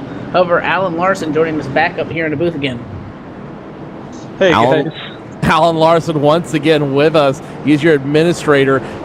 We've seen a lot more racing out here, and now that we've had a long green flag run, we're really able to see what these late models are able to do at this mile-and-a-half track. Yeah, that run was definitely a lot better. That was definitely a lot better run. And apologies to the Jake Griffin fans. We had to remove him from the server due to the fact that he was blinking real bad, and that's actually what was disqualified for blinking, and that's what actually brought out that caution, because he was black flagged, and when he tried to slow down to get on the pit road, he slowed down right in front of the field, and yeah. So very, very bad luck. Good to hear that it was conditional and not necessarily behavioral, as they say. 10-4. A lot more we want to talk about with you. We'll ask you to hang out with us for just a few more moments as we get this field sorted out. Once again, it's Michael Churchma going to restart on the front row with Dale Smalley behind him, Gary Bauer and Everett Lane in the second row, Salicardi, Martin Porter in third. Then it'll be Mark Montanari, Garrett Atwell behind them, and rounding out your top 10 will be Gordon Berkey and Marcus Babb. Rounding out your top 10. Gordon Berkey, good to see him still in the top 10, despite that incident that he was involved in that brought out the yellow flag. Pace car about to make its way down to pit road, get out of the way of all these late models, getting ready to go back once again to green flag racing. Only 17 cars out of 34 that started. We're going to go around one more time. Why not? Why not go around just one more time? Parade lapping for the fans at the Charlotte Motor Speedway. Race officials trying to make sure that everybody is in the correct position for the ensuing restart. Almost on the downside of things here in a 125 lap race, currently working lap number 56. So making sure everybody's in the right spot. A couple more wave rounds, I think, possibly that have to come around. The 90 car here may have to come around being a Mark McFadden. So the officials and the drivers are trying to sort out our running order, and then we'll get back to green flag racing. Well, Alan Larson's still in the booth with us. And Alan, one of the things that really makes this series so special to me is the fact that every other week, every time we get together for Sunday Money, it's something completely different. And in some cases, it's stuff you'd never think of. In others, it's stuff that isn't necessarily realistically possible, but you can make it happen in the sim. Yeah, absolutely. That's what makes us unique, is we do something different every week, and that's kind of in a lot of ways the draw to this series, because the good guys like Dale Smalley, Michael Churchma, these guys that are running up front, man, they're just talented no matter where you go, and that's they know that they can compete pretty much anywhere, so that's what keeps them coming back. It keeps them coming back, and it really is a challenge for each of these drivers week in and week out as they have to figure out how they're going to respond every week to a different style of racing. Yeah, pace car, we'll follow that thought for just a moment as the pace car finally makes his way down pit road. We're back to green flag racing. Michael Churchma gets the big move up front. He will lead. He'll be the third lead change of the night as Churchma officially leads lap 56 under the green flag. Dale Smalley now immediately on his tail. Gary Bauer back there. Battle is now around fourth place position as a 1, the 31, the 4, and 39 still side by side. Trying to negotiate positions to figure out where they're going to end up. 39 is going to get turned at Salacardi by the 4 into the wall in the middle of the back straightaway. 78 is involved in it. That's going to bring out another caution and miscommunication. Drivers racing side by side. The 4 of Garrett Atwell is going to take responsibility for the incident. It looks like that the 39 down on that white line moved up a little bit. 4 came down trying to get any side draft they could, and as soon as they got hooked together, that sent that 39 hard into the inside wall. You saw that one live, the 4 and the 39 getting hooked up, and I think you're right there, Evan. It was just a miscommunication.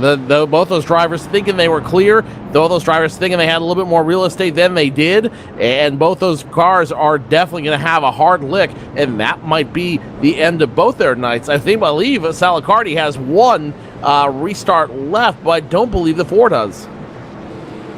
That's going to be a tough break on those drivers because that was another incident up there in the top 10, which means that these guys are fast. I mean, we've seen lots of adversity with all the incidents that have happened to this point in the race with drivers taking their repair, moving back up through the field. But if you waste those and you run out, you're done. However, fake out at the front of the field. Dale Smalley in second position, fakes to go down pit road. He convinced our race leader that they were going to pit, so that the 88 of Churchma came down pit road. Dale Smalley made that right-hand turn right back out onto the track, so the 88 is the only one that ends up coming down pit road. Churchma, the 88, and 31 of Martin Porter, the only 2 cars coming down pit road, and I think in this case 2 is the loneliest number that you've ever heard.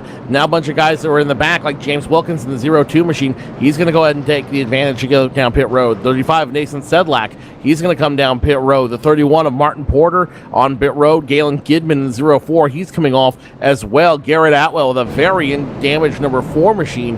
I believe he's done for the night. We'll have to see if they can at least get some of this damage repaired so we can stay competitive and stay turning laps and try to win that lottery position. Alan Larson's still in the booth with us now, and I didn't mean to cut you off when you were going back to Green Flag Racing, but we were talking about the different series and how, with this Sunday Money series, you've got to continue to be on top of your game no matter what kind of driving it is. You can't just be a road guy, you can't be an oval guy, and you can't just run that sprint car week after week after week after week.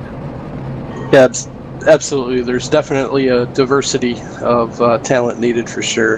And like I said before, I think that's what makes us unique, and that's what I really like about the series. Nobody else is doing it, and I think that that's why I really believe that the Sunday Money series is turning in to be one of the premier series in iRacing.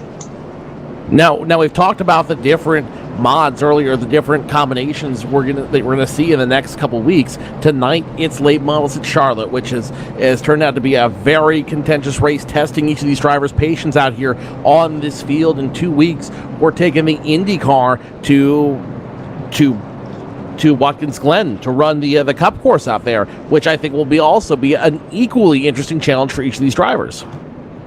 Oh yeah, it'll be interesting. We had a few weeks back. We had the NASCAR trucks on the Watkins Glen course, and that was a really good race too. And I can't remember exactly who won that, but I mean it was a very entertaining race, and I think the Indy's cars will be just as entertaining out there. And then here at a few more weeks in the middle of the chase, we got our 10 race chase, and then there's 10 regular season races, and then we final our season off with a 10 race chase. The top 12 will reset the points after 10 races, and then the middle race is a Indy car at Richmond. I think it'll be pretty interesting too. IndyCars at Richmond is going to be very entertaining, watching them go up to speed and then try to figure out how to navigate the very short turns, the very flat turns there at Richmond. Yeah, and then we final it off with trucks at Talladega, and that's always a good time. That's one of I'll be in that race, and hopefully I won't have the same luck that bestowed me last week in the Border Wars. I was about to say, we saw you in the Border Wars last week, and that was definitely a challenge of ability. And now we're hearing that it's going to be the very last race of the season. That's going to be very entertaining for everybody to watch. Oh, absolutely. Yeah, we normally do final out our races, our seasons with the trucks at Talladega, and that's always a fun race, and that's kind of my forte here on iRacing. I do a lot of truck races at Talladega because I really like it. The trucks are easy to handle there, and they do a really awesome job there, and I really like them. Doubling up now, they're getting ready to go green flag racing. Alan, we will definitely have you come back to the booth later on in the race to give us your thoughts on what we're seeing out here on track. All right, 10-4, guys. Have a good broadcast. Joe Cortez, Evan Pisacco, joined by Alan Larson in the booth. Lights are off. We're back to green flag racing in half a lap. It's Dale Smalley back at the front end of this field in 69. Gary Bauer now beside him. Everett Lade, Mark Montanari in this row behind him. Gordon Berkey, Marcus Babb behind them. Michael Johnson, Joel Wood, David Parks, John Pensula round out your top 10. And the biggest loser of this group had to be the 88 of Michael Churchma. He was the leader going into this yellow flag, the 6th yellow flag we had out here tonight. He will restart in the 14th position, a long ways away from Dale Smalley and that lead. Pace car getting ready to pull off. Green flag racing to the control of Dale Smalley. Field working off the corner. It's going to be interesting to see how Churchman negotiates that mid-pack racing. The pace car is down. Dale Smalley now in control of the field. He's going to wait right until that kink there in the quad over. There he goes. The green flag is out, and we're back racing at the Charlotte Motor Speedway. The 07 of Gary Bauer could not hang on to be side by side with Smalley. He's going to pull in line, and the 14 of Montanari is going to hang on to third, which puts the number 1 of Everett D. Lane in that 4th position. Everybody in the top 10 single filing out, but a big group of cars around 12th. Take a look at the 7 of Carl Jones on that inside line, as you got also cars being the 04 and the 88 up top there. Big pack going in the 3. Mark Montanari in the 14 machine. He has been dominant on the restarts all night. Almost every restart, he's been good there. 88 now in the wall. That's Churchma. He's going to start falling positions as well. The 88 of Churchma able to rescue it, but he's going to cost him a heavy. 18 and 90 now in cover behind him. 18 heavy in the wall. He's spinning around like a top 7th caution flag out on the field. And the 18 once again, heavy contact into that outside wall, destroying the front end of that machine. And that caution nearly came out in 3 when the 88 of Churchma got up into the outside wall. The 18 on the bottom lane and getting turned by the 90 car of Mark McFadden. McFadden looking like he just did not know where that 18 was, either coming down and try to get some side draft or thought he'd be clear, but as soon as he touched that right side of the car, went hard into the wall. The 18 making a dead right turn, 90 degrees. That car destroyed after getting into that outside wall with a no safer barrier there. His night is done, and we're under caution again for the 7th time. Jay Anderson will call tonight after that incident. He will be scored somewhere in the mid-20s. Let's let these guys sort out and take a quick commercial break. You're watching ETV Live's live coverage of the Cora Series, the Championship Online Racing Association Sunday Money Series. Dale Smalley continues to be in control of this field. Will he hold on? We'll find out when we come back. Stay tuned, race fans.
Hey, JD here with ETV Live, and let me tell you something. If it's too big for the pickup truck and you need to move it, there's only one trucking company you need to call, and don't bother with the Yellow Pages Cowboy. I'll give you that number in a minute. Manufactured goods, automotive, technical equipment, furniture, even if you need a reefer, Gary Mercer Trucking Incorporated is the only choice, Cowboy. With locations in Mississauga, Ontario, Canada, Rancho Cucamonga, California, if you need to move it, store it, and keep it cold, you need to call Gary Mercer Trucking Incorporated.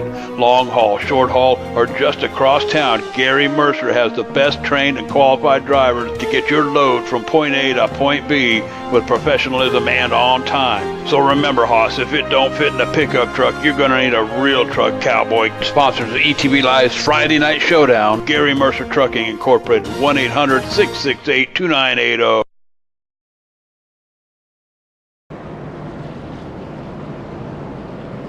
And we are back live right now at the Charlotte Motor Speedway. Currently working under our 7th caution of the night here. Lights still on that Ford First Racing Mustang pace car. New leader, however, up front is the number 14 of Mike Montanari. Again, it's Cora Championship Online Racing Association live on the Sunday Money Series on ETV Live. Alan Larson still joining us up in the booth here. Along my name, Evan Pasoko. I am joining Joe Cortez up here, currently working lap 66 of 125 at the Charlotte Motor Speedway. Lights still on the pace car, and Mark Montanari, the setup guru himself, in charge of this field. You know, and Alan, we talked a lot about before this race about Mark and his contribution to this series. If anybody should know how to run any given setup in the Sunday Money Series, it's Mark Montanari. Absolutely. He's got that setup analyzer that is really kind of neat. You plug your setup into it and tell you what you think it's doing, and it tells you how to change it and how to fix it, and it's really kind of a neat deal. You know, the cool thing about the setup analyzer, not only is it one of the few setup analyzers that gives you that real-time feedback, but it gives you that advantage you need. You know, it's like having a crew chief in your computer at all times. Absolutely. Yeah, that would be nice to have. Wouldn't it be, though? SetupAnalyzer.com is the website for Mark Montanari's Sim Racing Setup Analyzer. He starts right in front of the field this time around. Mark Montanari in front, Everett Lane right beside of him, Gordon Berkey, Marcus Babb behind them, Michael Johnson, Joel Wood rounds out row 3, John Pensula, Galen Gidman, Martin Porter, and Garrett Atwell round out your top 10. Garrett Atwell did not use his reset, so he's using his reset right now to stay back in this field, and he will stay competitive out there, Evan.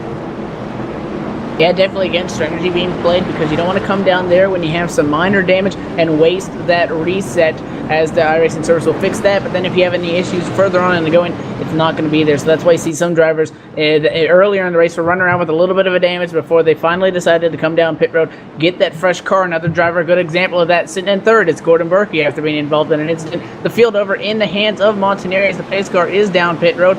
We're looking for the green flag. Montanari is off, and the green flag back out at the Charlotte Motor Speedway. Gordon Berkey now trying to challenge for second on the inside of the lane. Martinari showing his strength on these restarts tonight. He's had 8 perfectum, and I think that was his best one yet. Now Everett Lane under fire from the 17 of Gordon Berkey. Gordon Berkey had to use one of his resets, but it's paid off as he's now up in the second place position. Everett Lane starting to drop off. Almost pushed to the 26 out of the track. Marcus Babb able to rescue it. He's going to fall back in. He will stay in the 4th place position. Michael Johnson, Joel Wood, 5th and 6th. And top 10 now running in single line behind the top 10. It's 88 and 07 battling for position. Trying to figure things out as the field starts to string out. The 88 on the inside. Then there's Bauer in that 07 on the top, trying to make it work. Not the preferred lane. The 88 is going to get the advantage going into the turn. And now the 07 is going to drop down. The 88 is going to capitalize on a bobble from the 31 of Martin Porter. And now there goes Churchma to the inside in that 88. Now the 07 is going to try to follow him. 88 trying to stick it on the inside. Can't get it. 31 is going to come down in front of him. Now the 31's around, collecting the 07 into the outside wall. 48's in it as well. And another caution is going to be caution number 8 as they reckon for. but more importantly, it's the 69 of Dale Smalley, second in points. He is going to be collected in this set as well, and he is going to have some heavy right front damage on that 69 machine. He may need to use his reset right this moment in order to stay competitive out there. First time we've seen Smalley be involved in an incident tonight, and it could not have come at a worse time. And a tough break there. Don't think that the 31 was sent around from the contact with the 88. 31 came down, looked like he got sideways before the 88 made the eventual contact in that right rear to send the 31 the rest of the way around. And then once the 31 gets sideways, just goes straight up the track. I mean, you mentioned it catching the 69 car of Smalley. The 07 got a piece of that as well. And then the 48 car got turned on the apron. That's Dallas Miracle, points leader coming into tonight, slammed on the brakes and got run over from the 39 behind him, and that sent the 48 around. So both guys top two in points are having a rough night. Both these guys having a rough night, and the good news for him, as we talked about earlier, there is a chase season that comes along at the end of this series. All they have to do is stay in that top 10, and they can be walking away with one of the premier championships in all of iRacing. Alan, let's talk about that. So you have your regular season, different mod, different track every night, and then it comes down to the last 10 races of the season that's going to test all of their abilities on road, on oval courses, and in every car imaginable along the way. Yeah, actually, it's a 3-race chase, but there's a road series, 2 road series actually, a truck race and a IndyCar race in the series, and then it comes down to the last 3 races, which I believe are the I know Indy at Richmond and trucks at Talladega. I'd have to check the schedule to see what the first race in the chase is, but yeah, it's definitely a diverse setup here, because we like to mix it up a little bit. So your winner, the guy who walks away from the Sunday Money Series with the number 1 spot at the end of the season, aside from all of the winnings they've had throughout the season, what else do they walk away with? Well, they walk away with a check for $150. Hey, 150 pesos in my bank account would look real good right about now. Absolutely, and to do that, to do something you love like this, is just, I think that's really neat, to be able to kick back and enjoy yourself and do something you love and walk away with a little bit of cash in your pocket for doing it. It may not be the $10,000 of the NASCAR iRacing.com Series World Championship, but you know what? $150 is still $150, and that's a nice little prize for playing a video game once every other week. Yeah, absolutely. All right, so we've talked about the series, we've talked about the drivers, we've talked about their contributions. If someone wants to find out more about Cora, get involved, test their skills with some of the best drivers in all of iRacing, where do they go?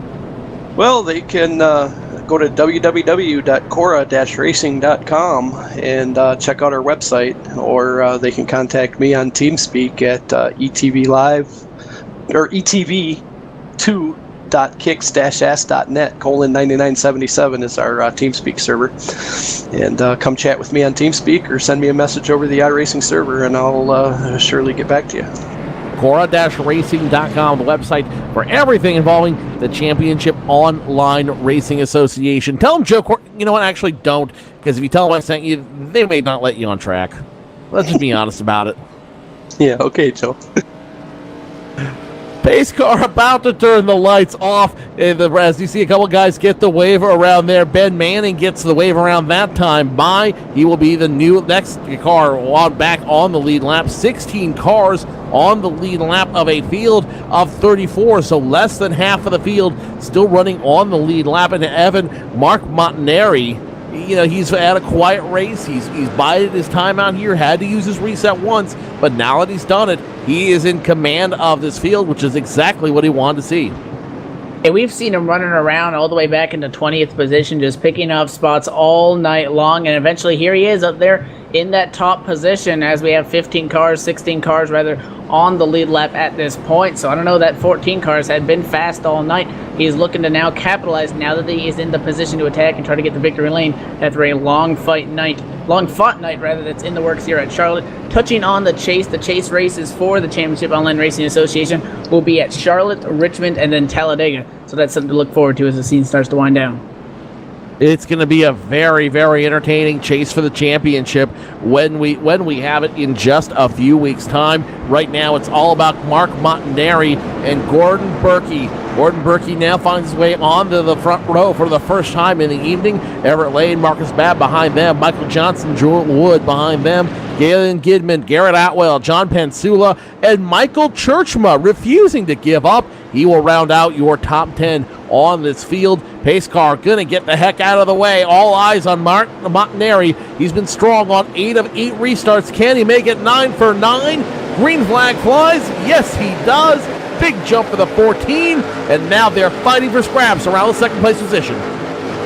There goes that one of Everett Lane to the inside on the 17 of Gordon Berkey into turns number 1 and 2.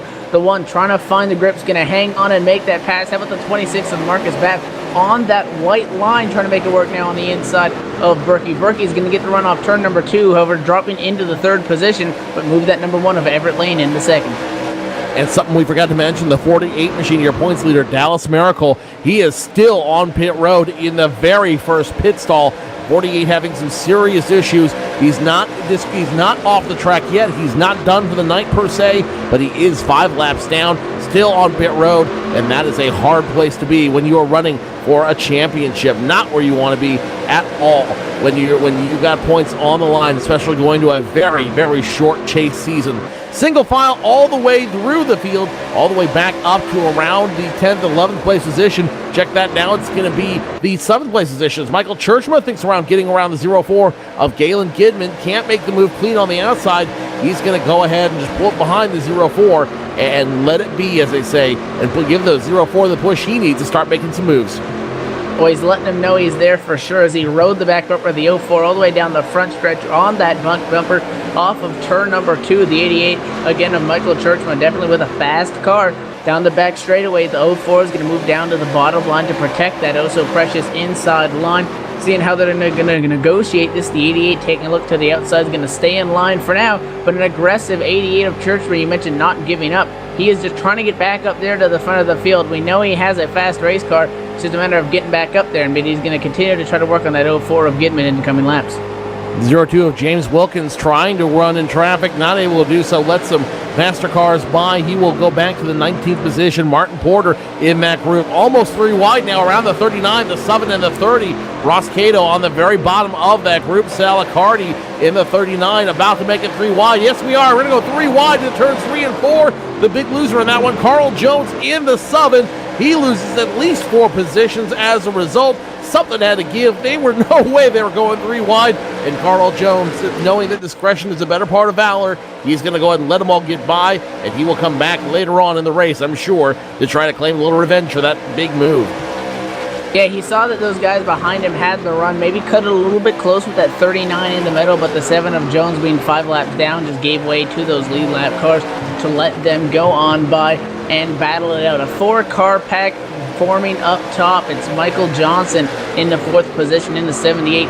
He is the one with a half a second gap back to the 79 of Joel Wood and Fitz. So the top 4 breaking away. You see the 17 of Gordon Berkey taking a peek to the outside, trying to get something to work here as these top 4 bumper to bumper for the lead here on lap 79. Gordon Berkey with another fast car trying to work on Lane after Lane made that pass on him just 3-4 laps ago to retake the lead. 17 is not going to give up anytime soon. Everett Lane, another lead change out here on this field. I believe he is the 5th unique driver out on this group. We're now on board the 78 machine. That is going to be the number 78 of Michael Johnson running 4th. You see just how tight this competition is in front of him. They are bumper to bumper. All it takes is one wrong move from anybody involved, and that is going to take out your leaders, or at least put a big crimp in their 78 running on the tail end of that line. He continues to run back there.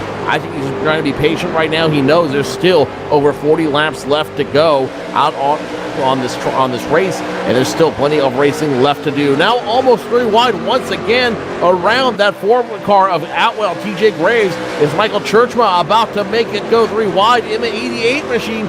Thought about making it 3 wide, thought about going right in the middle, decided the better of it, and now they're going to stack up right behind him. But I think it's brewing. There is some trouble brewing, starting with Churchma in the 88, the 07 of Gary Bauer immediately on his bumper. And they're side by side behind them. The 26 of Marcus Babb stuck on the top side. The 69, Dale Smalley, going to go around. And now the 61 of John Pansela on that bottom, also going to make his way around. So the 26 of Babb going from the 10th position to 13th, losing about 3 spots that last lap. Now side by side in front of them with that 88 is Michael Churchman. The 07 is going to give up. That was Gary Bauer, who was on the outside, pulling back in line. Is going to get a run down the back straightaway. Now he's going to pop up to the top, trying to make something work. The 07 and the 88 going to go side by side in the 3. That top just cannot hang with that bottom lane, though, in corner entry. 07 Gary Bauer, lucky that 69 of Smalley didn't get there to close the door, and is able to jump back in line for now. Meanwhile, the battle's still on up front, as that number 1 of Everett D. Lane under attack by the 17 of Berkey. Those top 4 are bumper to bumper, and now here comes the number 79 of Joel Wood into the picture. So these top 5 guys, real close racing up front. What was a 4-car battle turned into a 5-car battle very, very quickly. And now it's the 78 of Michael Johnson. We've seen him try to run the high side hard all night. He is not able to make it work. He's going to go right back in line, and that will be a 5-car battle for the lead. I want to go back to talk about the 69 of Dale Smalley. He did have to use his reset tonight on that incident where he had damage, but now he's running in the top 10 once again. You see the 04 now blinking and getting into the wall. 04, heavy electrical problems for Gaten Gidman out there. We'll have to keep an eye to see if he's able to resolve and recover those. Dale Smalley, however, now back in the top 10, and he is, if not going to take away the lead, cut into a big chunk of that lead that Dallas Miracle has on the points lead. Dale Smalley currently running in 10th. The 48 of Miracle, 25th, currently being scored right now. So 15 points between those 2 drivers in this race alone, and that is going to be a big boost to Dale Smalley as he picks up another position. He's now in 9th. And definitely taking a look at Smalley battle in front of him as the 4-car of Garrett Atwell gets loose. 07 into the left rear of him, and now they're going to slow him down. The caution flag is going to come back out on the racetrack. The 39 of Salacardi down on the apron with some damage in 3 and 4. Taking a look for the cause of that incident, looking like it happened going into the corner in turn number 1 between the 39 and another race car. Looks like it's the 62 gets into a little hot. That's Chuck Thompson, and spinning that 39, backs it into the outside wall, and is going to roll that back down onto the apron. That's going to bring in our 9th caution of the night. Hey, Evan, was that 39 machine stolen? And the reason why I ask is because the 39 literally and figuratively got pit maneuvered. As you look where he hit him on that rear corner, he just gave, it looks almost as if that other car gave him the pit maneuver out there to spin him around and stop that pursuit. The 62 machine, that is Jim Panigua. He just looks like he gave the pit, or check that, not Jim Panigua, that's Chuck Thompson. It looks like he just gave him a little pit maneuver out there to stop that pursuit once and for all. Yeah, I don't know if the 62, maybe the Thompson family having some history on law enforcement. Very, very well executed. Just barely getting into the left rear, and with these cars being so much on the ragged edge that they didn't even contact, sent that 39 right around. 62 didn't even wiggle from it. All he had to do was go over and make the arrest at that point. Hard break for Sal Accardi in the 39 machine. That is not what you want to see from him. He's already used his reset, so now he's going to sit down there. Check that. Sal Accardi will pull it behind the wall. He is done. Oh, he's not done for the night. He's going to go ahead and try to get as much repairs as he can on that 39 machine and try to make it work out there. So Sal Accardi also not giving up. Going to try to win that lottery position as well as he goes 2 laps down. Yeah, sitting in pit road trying to get it fixed. Again, a lot of these guys sticking around laps down have no chance of winning the race. but they're trying to get A, points, and B, again, that random position could be anywhere. And that's when you got to look back at the 48 of Dallas Miracle coming into tonight as your points leader with a 12-point gap over Smalley. Smalley right now running a lot further up than he is in the 5th position with the 69. Miracle in 25th, 11 laps, or 14 laps down rather. Nobody in front of him is retired on the racetrack just yet, and there are people behind him still going, so he has to stay out there and try to maintain position and minimize the damage of the points loss that he's going to receive tonight. He's going to need to do something out there in order to try to make it work and try to minimize the loss and get himself in a good position for the chase later on tonight. Alan Larson, your administrator here at Championship Online Racing Associations. We talked about earlier in our race tonight. Top 8 from tonight's race will walk away with a little bit of cash. Your pole sitter will walk away with a little bit of cash. That was the 48 machine of Dallas Miracle. And then you have the lottery draw. How does that work? Okay, actually it's the top 10. We pay out the top 10 positions starting at $50 to win, 30 for second, 20 for third, 15 for fourth, 10 for fifth, and then 9, 8, 7, 6, 5 all the way back to 10th place. Then we give the then we give the pole sitter $5. We give the safest driver of the race.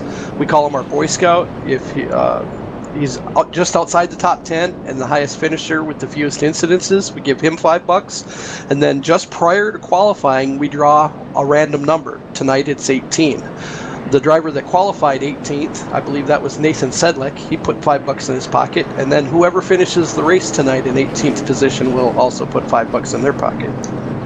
And one of the even more neat things about the series is you have 3 attempts to qualify. You have 3 attempts throughout the week leading up to that Saturday night last chance. So if you don't make it in one of the first 2 attempts, you always have Saturday to try to sneak in some way, shape, or form. Absolutely, and the nice thing about it is if you come in and qualify and you don't make it, you always do have that second chance to qualify. But if you win the race, your entry fee is paid into the Sunday money. So it's $2 to enter a qualifier, and then once you qualify, it's $3 to get into the race, into Sunday money. Okay, now if you won the race, if you won your qualifier, that's a $3 in your pocket too, because Cora takes and pays your $3 entry fee to get into the Sunday money race. So there's a lot of incentive then, not just to show up in a qualifying trim, but show up in a strong finishing trim in a strong finishing mindset, I should say, in order to pick up money and already start getting a return on your investment immediately. Yeah, absolutely. And then we also have a feeder series to this that is completely free to join. We run periodically. We don't run it every week like we do the Sunday Money series, but we run the Fast Lane Short Track series. And what that is it's $10 to win plus a free entry into a qualifier. And then it's $7 for second, $3 for third. But the points championship from that series also will walk away with a $100 check as well. And then you get it, if you win one of them races, you get a free entry into a qualifier and $10 in your pocket. So that's kind of a feeder series for this too. So I imagine then there's a lot of competition in both the short track series, which allows them to make their way into this series very quickly, and at this very top tier that you run here at Cora. Oh, absolutely, and we have a lot of fun with it, and we really enjoy you guys and coming and broadcasting for us. But we couldn't get it done without a lot of sponsorship too, and I really need to give a shout out to some of our sponsors. Of course, Mark Montanari, Setup Analyzer, Gordon Berkey, Painting and Sandblasting, Cherry Hurley, Property Maintenance, and Cole's Wheelboard Truck Center up in Minnesota. They give us a lot of help as well. So we really do appreciate all our sponsors. A lot of sponsors, a lot of people making this happen here at Cora Racing, and a lot of fun racing as you see here on the track. With 90 laps left to go, it's still anybody's race, about 35 when we go back to Green Flag Racing. I know you're supposed to be objective here, but do you have a pick to win? Oh, I don't know. Mark Montanari seems to have that car running pretty good. But I wouldn't count out Michael Johnson or hey, look back in 5th position. That champion, our 2-time series champion, is not far back. So got to keep an eye on him too. Mark Montanari must have used the setup analyzer on this late model to try to get it as best he could. You want to get a car set up just as well, go to his website, setupanalyzer.com, and you too can be running just as hard on the track. Pace car makes his way down. It's Mark Montanari once again in front. The 7807 doing battle, and the 79 Joel Wood did not get the start that Dale Smalley wanted him to get. Got into him, punched a little dent into the rear fender of that 79 machine, but now he's going the right direction in the 07 of Gary Bauer. He's got to start keeping holding on because he doesn't want to lose position. He's going to try to make something work here on the outside of that 78 of Michael Johnson. Johnson on the inside lane is obviously going to have the advantage with that preferred lane. Gets almost clear of that 07 here, going to come off of the corner. Can't quite slide up in front of him. The 07's there on that left rear. And then again, keeping on that 79 of Joel Wood could capitalize on this as he tries to look to the inside as the 78, the 07 continue to battle into one. You're going to see Bauer try to slide down there in line. 79 not quite there. Now he's going to be there off the corner. 79 losing the speed on that bottom. So the 07 of Bauer able to jump back into the inside lane with an aggressive move all over the back bumper. That 78 of Johnson trying to find a way around. I'm keeping an eye on the number 1 machine of Everett Lane, now side by side with the 90 of Mark McFadden. The number 1, he was leading the race earlier out there. Now he's going to be relegated to 13th, but the 12th position. Mark McFadden currently in 14th, giving away the position. Mark McFadden, I know, wants to get up to the top 10. He needs to work with the 1 to make that happen. Meanwhile, drafts abundant on this track, and then there's a 4 once again on the apron to get back on track and make it work. But the 4 Garrett Atwell does not look like he's very happy with that car. Definitely trying to figure out what it wants to do. Lots of shuffling all over the track, taking down the 10th place position car. That's the number 88 of Michael Churchman there. Very packed together there. He's on that back bumper, the 26 of Marcus Babb. He's got the 17 of Gordon Berkey right behind him. These 5 cars, bumper to bumper, put a blanket over all of them. Challenging now for 8th is that 26 of Babb. Took a look to the inside, can't make it work. Porter running the defensive line there on that bottom, trying to hang on to that position. Lots of shuffling all over the racetrack. Mark Montanari, however, not shuffling at all. He's running the perfect line, and he is in great position to run away with this race. 31 left to go at this juncture. It's going to be the 78 of Michael Johnson in second, Gary Bauer third, Joel Wood fourth, and the battle still remains for the 6th position. John Pansula in the 61, under fire from the 4 of Garrett Atwell. He falls back in line, and now most of the field running single file with the exception of Everett Lane, who's still picking off cars. He now gets around the 50 of TJ Graves, and that will put Everett Lane in the 12th position. Everett Lane, I don't know what's gotten under him, but he looks like a man who's got a fire underneath him. The only problem is, does he have enough time to make something work? Right now, working lap number 26. Just over 30 laps to go in this race. Can he get back up there? He might need a caution as he's 2.33 seconds off of the race leader in Montanari, but he's definitely trying to get something done. As you see the 50 of Graves almost pushing him through that entire corner, trying to bump draft and get them up to this group of cars in front that we took an eye on just not too many laps ago, including that 88 of Church, but the 58 now, or the 50 can look on the outside, the 26 to the inside. The 1 is going to come up and hit the 50 lane into Graves, TJ Graves in the outside wall, slow now on the racetrack. As they guys get sorted out, let's go to where the action is. Let's ride on board the 26 of Marcus Babb real quick, and you can see just how heavy that action is. They're not in front of him, around him, and everywhere in between. The 26 and 88 doing battle side by side. Michael Churchman now trying to get around Marcus Babb. Babb on the inside has the advantage, and Marcus Babb will continue to fight down there, and joining him will be the 17 of Gordon Berkey. Berkey has been a great run all night. He might find his way into the top 10 once again if Michael Churchman will let him, I should say. Michael Churchman's been an anomaly tonight. He's really found a way to make this highline work, and even if he can't pass on it, he's staying competitive, and he's keeping these drivers honest by keeping around them and letting them know, you can run fast on the low line, but I'm still right here, and you got to get around me if you want to pass. And definitely the 26 now, Marcus Babb starts to get clear, and he does clear that 88 of Church, but now the 17 of Gordon Berkey trying to do the same thing. Berkey with a little bit of an advantage this time going into turn number 3.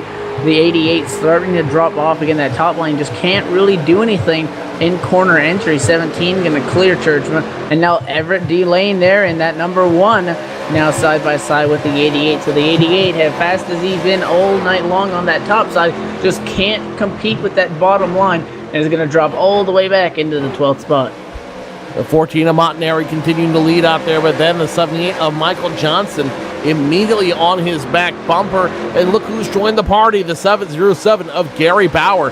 Those cars, only 0.2 of a second between them. And then there's the 4 of Dale Smalley. When these guys come around, we'll show you the start-finish perspective to show you just how much time is really caught between your top 3 right now and your 4th place competitor, Dale Smalley. Smalley's still in a money position. He's still looking to walk away with a little bit of a paycheck as you see them cross the line right here. It's Montanari, it's Johnson, Bauer, and then the 69 tailing behind, almost 0.4 of a second behind. To you and me, that doesn't sound like a whole lot. For them, it's an eternity. And even though Smalley is starting to pick up time, he needs to start picking up time in a big way. We're almost at the 20 to go point.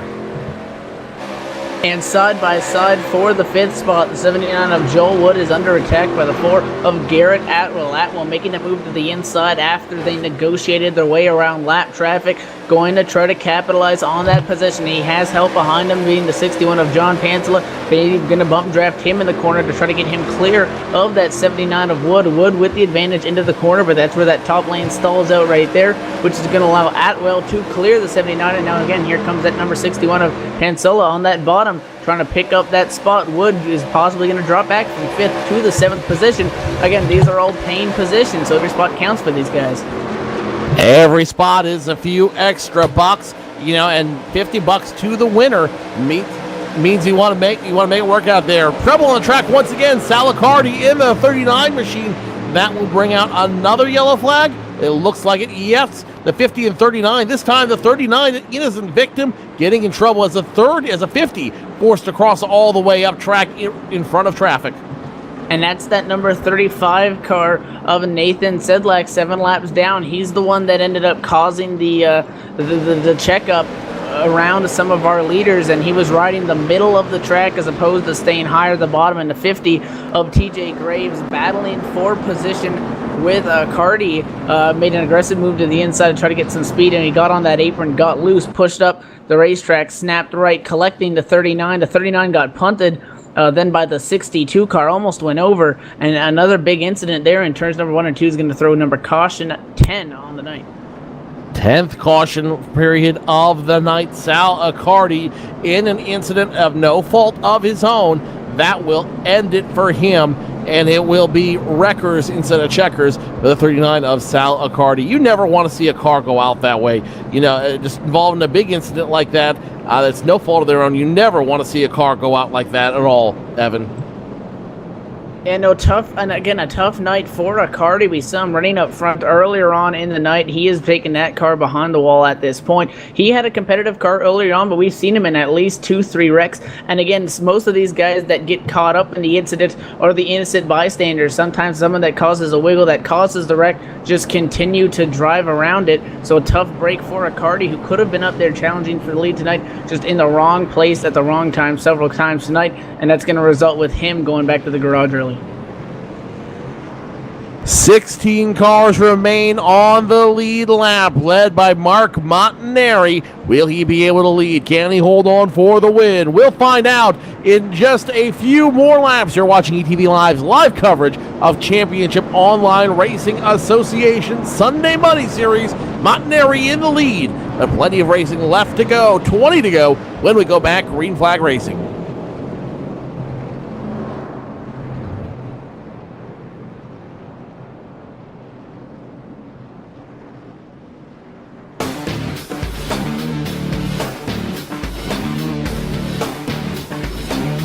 Inside SimRacing.tv, the fastest show on the internet. Sim racing news and reviews since 2007, with new shows every week.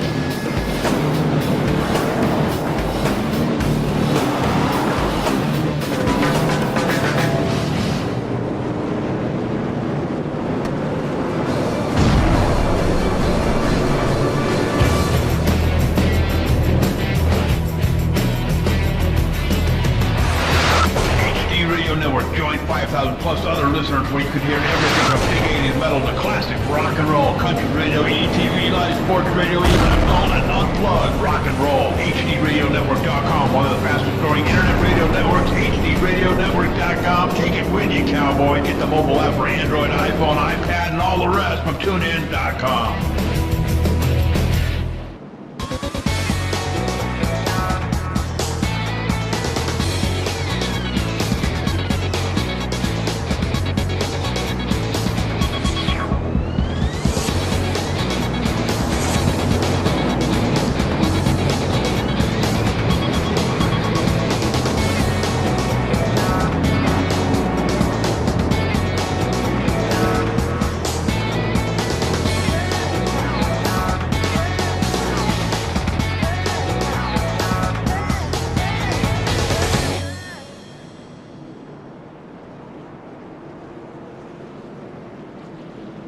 Welcome back to ETV Live's live coverage of the Championship Online Racing Association Sunday Money Series.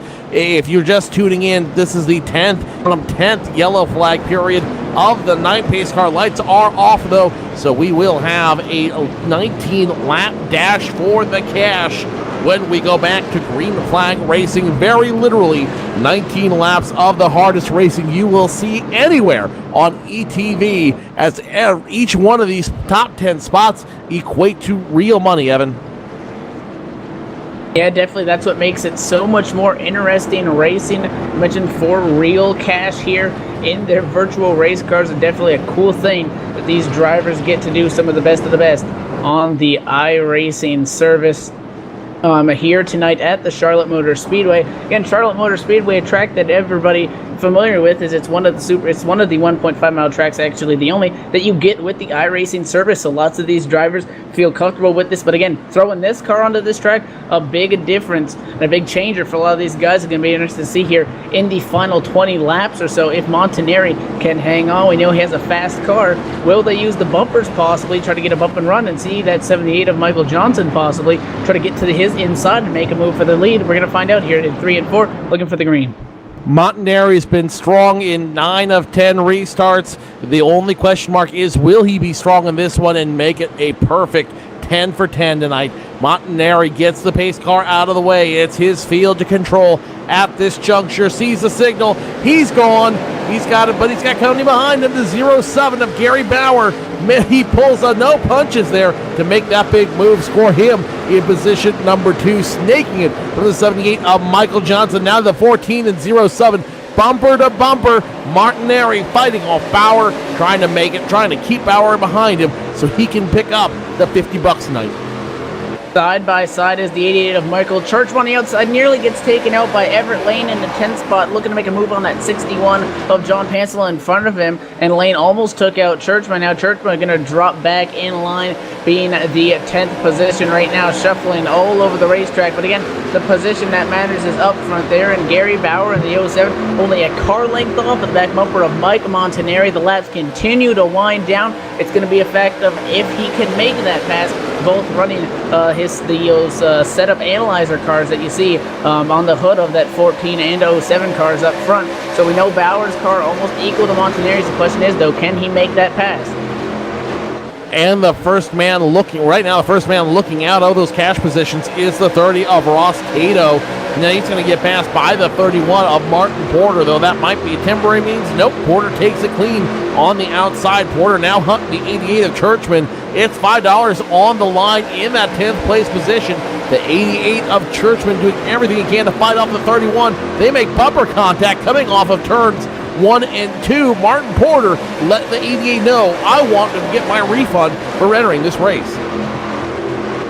And again, that 78 Michael Johnson now joining that group of the top 3 that have broken away from the pack. Johnson in third, only 0.2 of a second off that back bumper of Montanari. He has 0.3 back to the 4 of Garrett Atwell. Atwell could be working with Dale Smalley. Smalley, no stranger to victory lane here in the Championship Online Racing Association. A lot to come here, I think, in the next laps as we come to take 15 to go, this time by the start-finish line. Again, all these guys are even. It's going to be a matter of setting up and successfully making that pass. Look at the 07 of Bauer trying to look to the inside, but The 14 closes the door off for 07, looks again, can't get it done, and now we're going to be side by side for a second as the 78 has to make maneuvers to get away from that 07, almost getting caught up in an incident, pulls back in line. Top three running a perfect line with each other. Montanari, Bauer, Michael Johnson now battles for fourth with the guy second place in points at 69 to Dale Smalley outside the four of Garrett Atwell. Smalley seems to really get a good run on that outside line, and he is looking for points. He is hunting more for points right now than anything else. Knows he can make a big splash in points with a big finish here over your points leader, Dallas Miracle. Miracle 23rd, Dale Smalley 5th. Almost 20 positions between Smalley and Miracle. That's a 20-point deficit. That will definitely hurt. That will definitely hurt the points lead Miracle has right now. Smalley currently on paper in fourth, but it's a very fragile fourth. The 17 giving him the push. The 4 doing Garrett Atwell doing everything he can to make sure that he does not get that move. It's too little, too late. Garrett Atwell will go down to position number 5 and maybe even 6 as a 17 of Gordon Berkey doing everything he can to try to get around and get one more position and get a few extra bucks in his pocket. Trying to do whatever they can. Again, Dale Smalley, though, in that 69, two-time defending series champion. Speaking of Berkey, he's got Garrett Atwell down in that 4 on the inside. Atwell sitting in the 6th spot, trying to get 5th from Berkey. Berkey's going to get the run off the corner, so he's not going to be able to get it quite yet. These guys possibly trying to work together, being the 69 and the 17 of Smalley and Berkey, trying to catch these leaders side by side for a second. 78 and 07, contact on the front straightaway, door banging to the start-finish line. The 07's going to turn Michael Johnson into the wall. Caution flag is out, the 17 is in it, and big wreck at the front of the field as they pilot him up in turn number 1. Caution is out.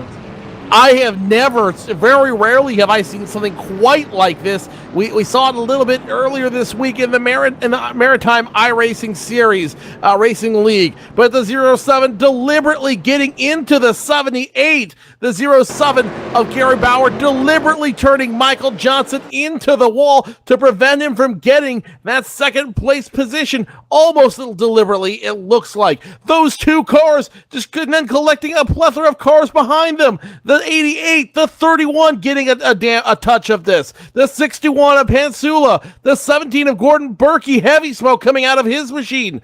The 79 in the grass, that's Joel Wood. So many cars affected by this situation. This changes everything for the competitors out there. And I was looking to see if the 07 was upset. Maybe the 78 gave him a bump in 3, but no, the 07 just gave that 78 room. 78 did a really good job of not getting in to Gary Bauer, Michael Johnson on that white line below it at times so that he would not get into the 07. Then the 07 came down, got him on the front stretch twice, and then eventually gave him one more shot, which turned them both into the outside wall. And a lot of drivers, though, did not get the memo or could not get out of the way because a lot of them came in there hot and heavy and piled them in there in a major incident there in turn number 1 late in the going here at Charlotte Motor Speedway. Let's see if we can get a replay. We'll see if Laura can pull up a replay from the perspective of the 78 machine. That's Michael Johnson, and you see Michael. If we go on that replay, you'll be able to see here real quick that 78. He doesn't know what's going on. All he knows is he's getting turned around in a hurry out there. As you look in the cockpit, you see him making the move. You see him. He feels the bumps, but he knows he's got the run. And he can get it cleanly as he keeps moving. All he sees, from that perspective, is he's going around and he has no way to control it, and that's when the carnage happens in the front of the oval, and that will end Michael Johnson's night. A hard way to go out, considering he knew that he had a car that could win tonight.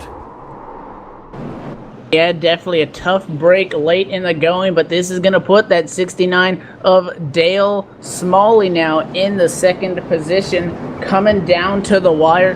Could the two-time defending champ go to victory lane after all that's been said and done to this point in the race? Also, a lot of other drivers that we've known were fast, but just were not close enough to the front to make a change in this race. This caution changes everything. You got the 4 of Garrett Atwell. You got the 1 of Everett Lane. Joel Wood is in there as well. TJ Graves, the 59th position. Again, you got Michael Churchman, 88, down pit road after getting damaged. But there's a lot of guys up front that could shake the outcome of this race. And Mike Montanari is going to have his hands full in the closing laps. Now, something I feel like I should mention at this juncture in the race, iRacing does not have an overdrive rule. So if the yellow flag comes out with between 3 and 5 laps left to go, the field will be locked when they cross the line to collect the yellow flag, and that will be effectively the end of the race. They'll run the remainder of the laps under the yellow flag, and there will be no green-white checkered overdrive finish. There will be no one attempt to make it finish green. If we have another yellow flag at this juncture, it could potentially mean the end of the race. And that's definitely going to be on the mind of Mike Montanari coming to the ensuing restart. He's definitely going to want to get everything he can out of it, try to get the biggest lead possible in order to give himself as much of a cushion as he can when the laps continue to wind down. So it'll be interesting to see how it is negotiated here. Again, the field not quite doubling up just yet. The light's still on the pace car, but that's definitely weighing heavily on the mind of the 14 of Montanari right now in that cockpit.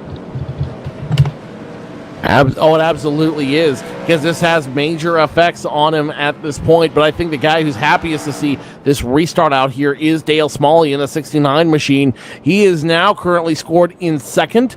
Dallas Miracle, your points leader, scored in 21st. That's a 19-point deficit, including the bonus point each of these guys would get for leading a lap. 19 points will cut a big chunk into the points lead that Miracle has. So now it's not only about cash for Dale Smalley. It's not about the $15 deficit between first and second. It's about how many points can I make up going into the chase. Well, we're going to be finding out here soon. Again, Smalley entered tonight second in points. You were talking about it there. Point leader in the 21st spot. That is Dallas Miracle, trying to reduce the impact after being caught up in several incidents tonight so far. Smalley could capitalize and go to victory lane here. We're going to find out in just moments. The field currently working lap number 118. When we come to take the green flag, it will be 119 and 7 laps to go.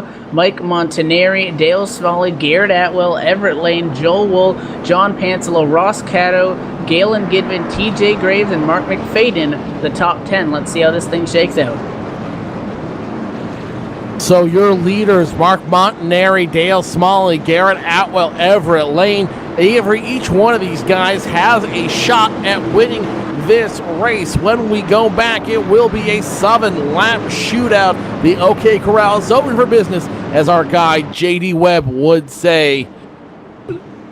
7 laps left to go, and it will be all in control of Mark Montanari. He's been strong on the last 10 restarts. Can he make it one more time for the 14 team and the setup analyzer team?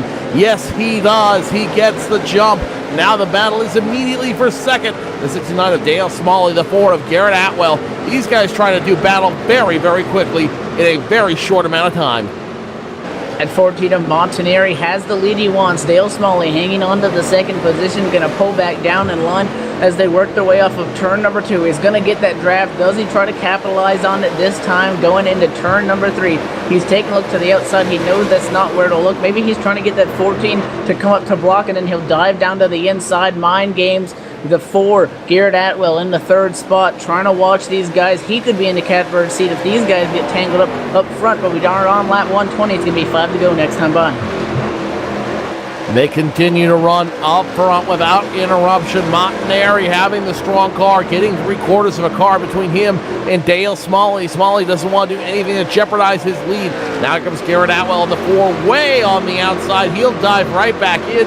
Everett Lane will follow him as if he is hooked to that car. The 4 towing the 1 right along. 4-car battle up front. The 61 of John Pansula now trying to play defense, trying to make sure he stays in the top 5 and picks up that extra bonus cash to stay alive.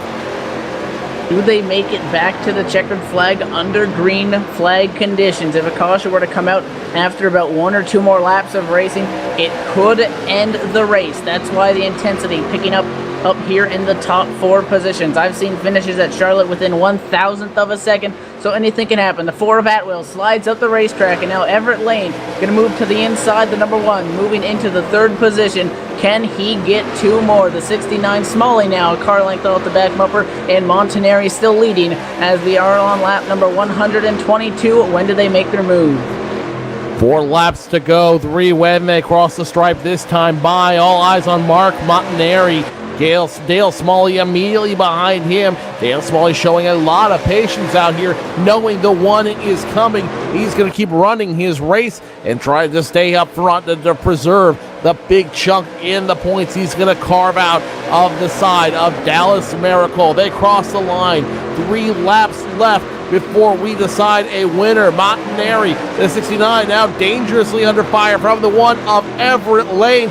They are bumper to bumper. Let's go on board with the 1 of Everett Lane to show you just how dangerous this racing is getting. He is not going to lift off of that accelerator. He knows that it's now or never. 3rd place, not good enough. He wants first. He was pushing Smalley down that back straightaway. He was on the apron. He's trying to find any way around. But your leader, Mike Montanari, is going to come by the stripe. 2 laps to go. Dale Smalley can't make the pass quite yet. A half a car length off. Is time running out? A caution would end the race at this point. How will things shake out right here, not only for the top 10 paying positions, but the race lead as Smalley continuing to close in on Montanari in the 4th. John Pensula was playing defense a couple laps ago. Now he's trying to get around the 4 of Garrett Atwell, the 61, looking at every opportunity. The 4 just a faster car. White flag flies this time. 1 to go. All eyes on Montanari, Dale Smalley, as they continue to run. 1 and 2. Everett Lane, too much distance between them. He needs a Herculean run. He needs a second win. He needs a tailwind. He needs wind to get around the 2 leaders. The 4 defending this position on the 61. The 79 hunting for position as well. Now back up front in the 3 and 4 for the final time. Mark Montanari, Dale Smalley. Smalley shows no indication of passing. Montanari wins at Charlotte. Dale Smalley 2nd, Everett Lane 3rd, Garrett Atwell 4th, and John Pensula rounds out your top 5. Mark Montanari and Race Setup Analyzer, one of the sponsors here at Cora. That is one way to get a return of investment out there, winning the race and taking home $50.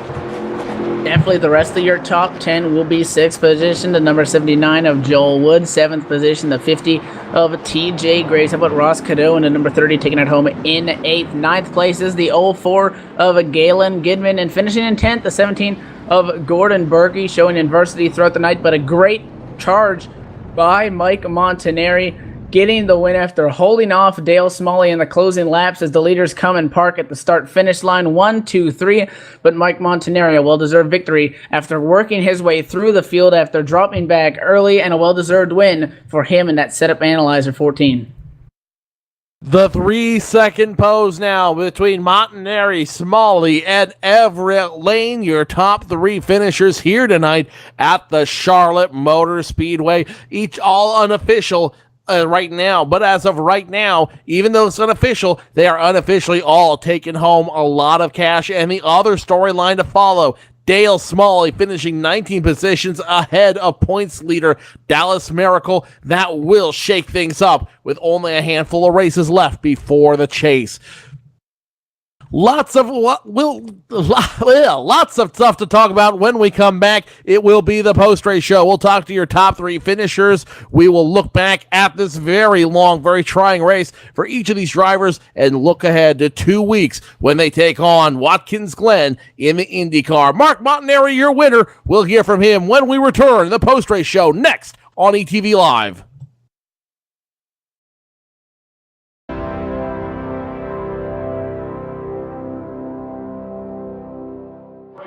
It's time for those most famous words in motorsports.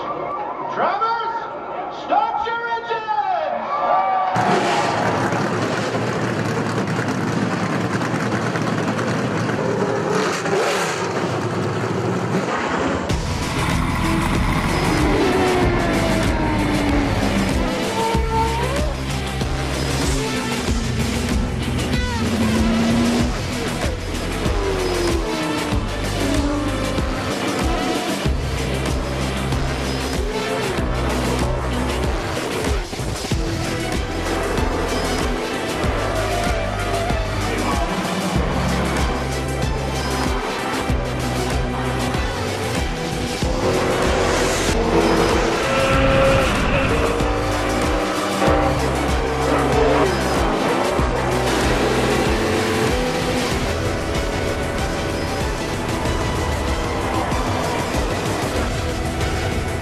outside, checking up, go low, come on low, come on low, come on low, come on low, low. Michael Conti comes up at a corner number 4 in the checkered flag. He wins his first NASCAR iRacing.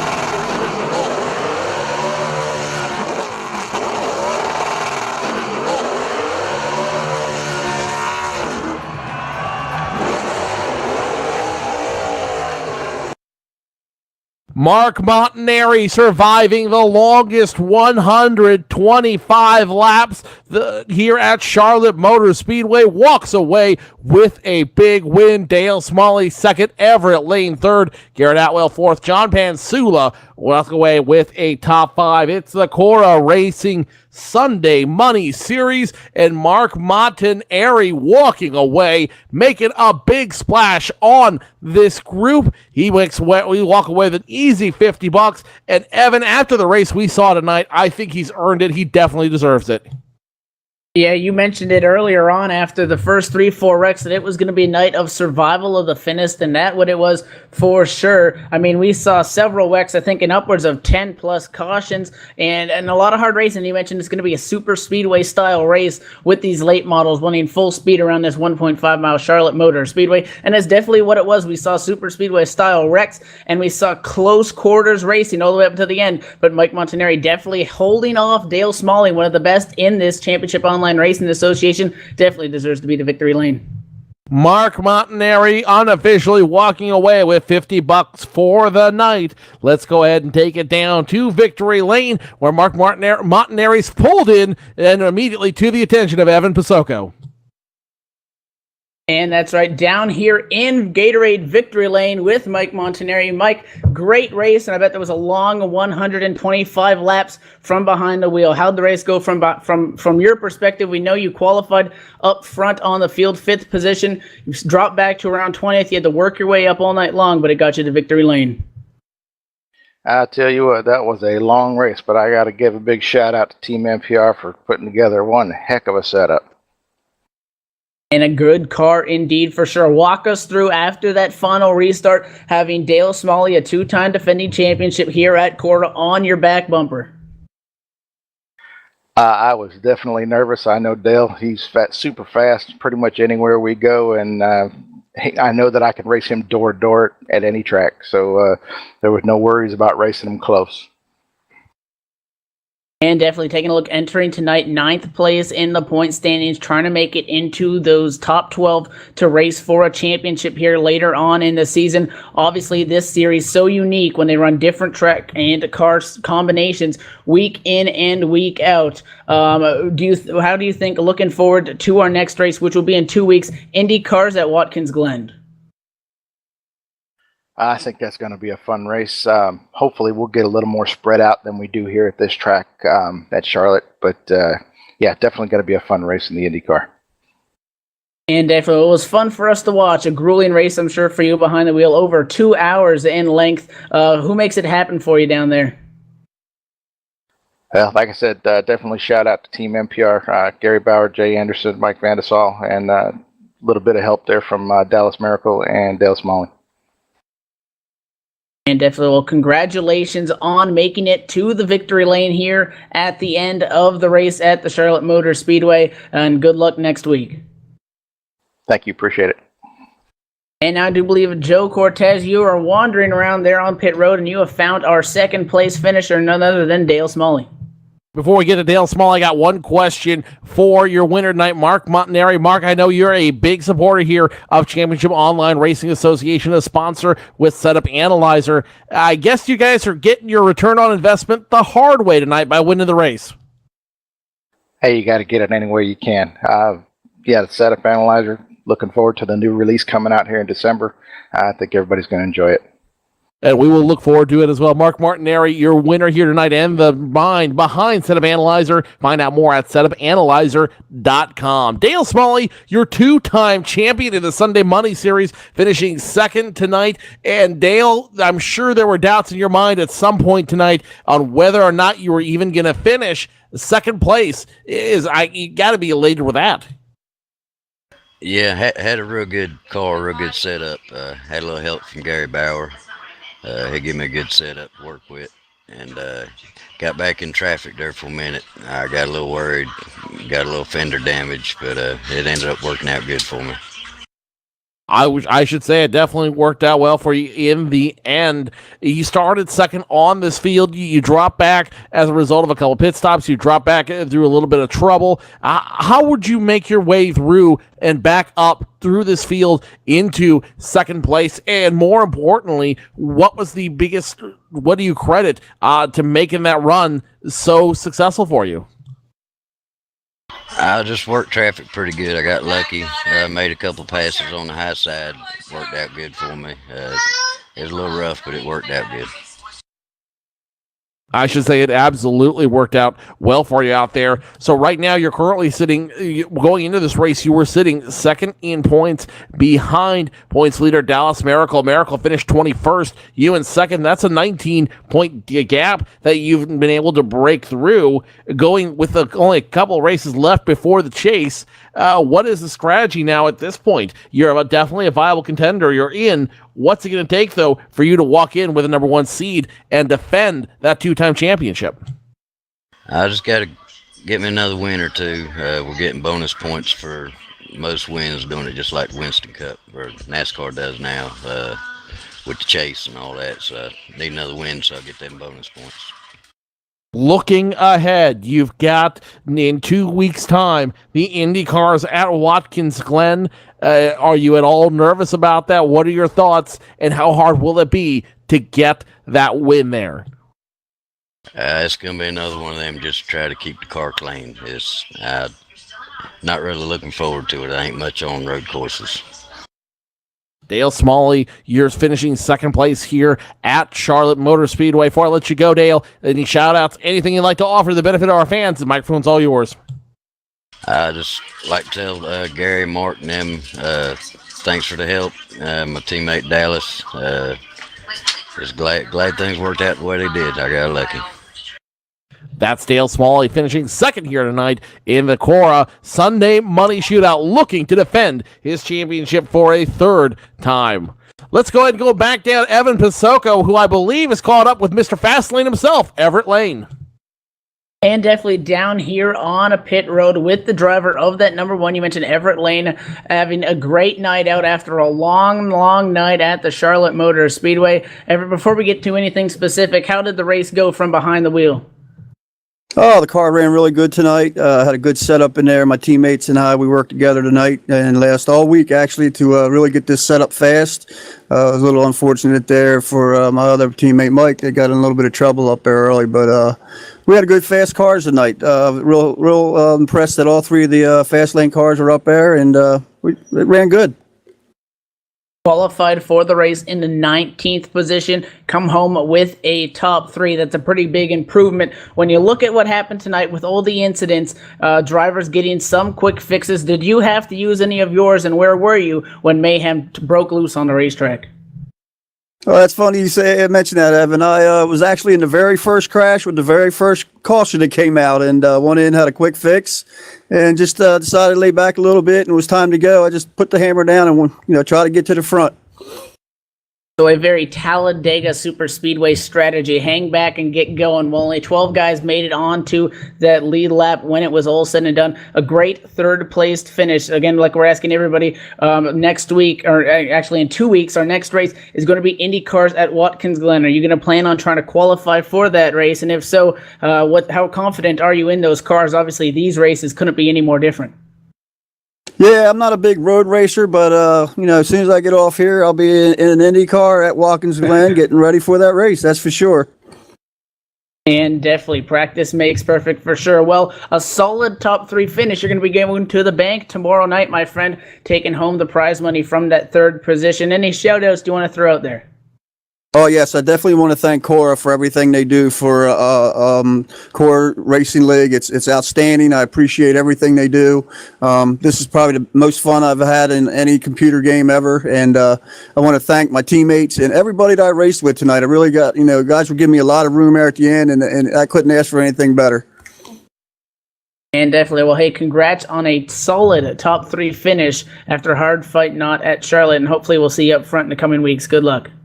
Oh, thank you, Evan. And thank you, UTV Live also.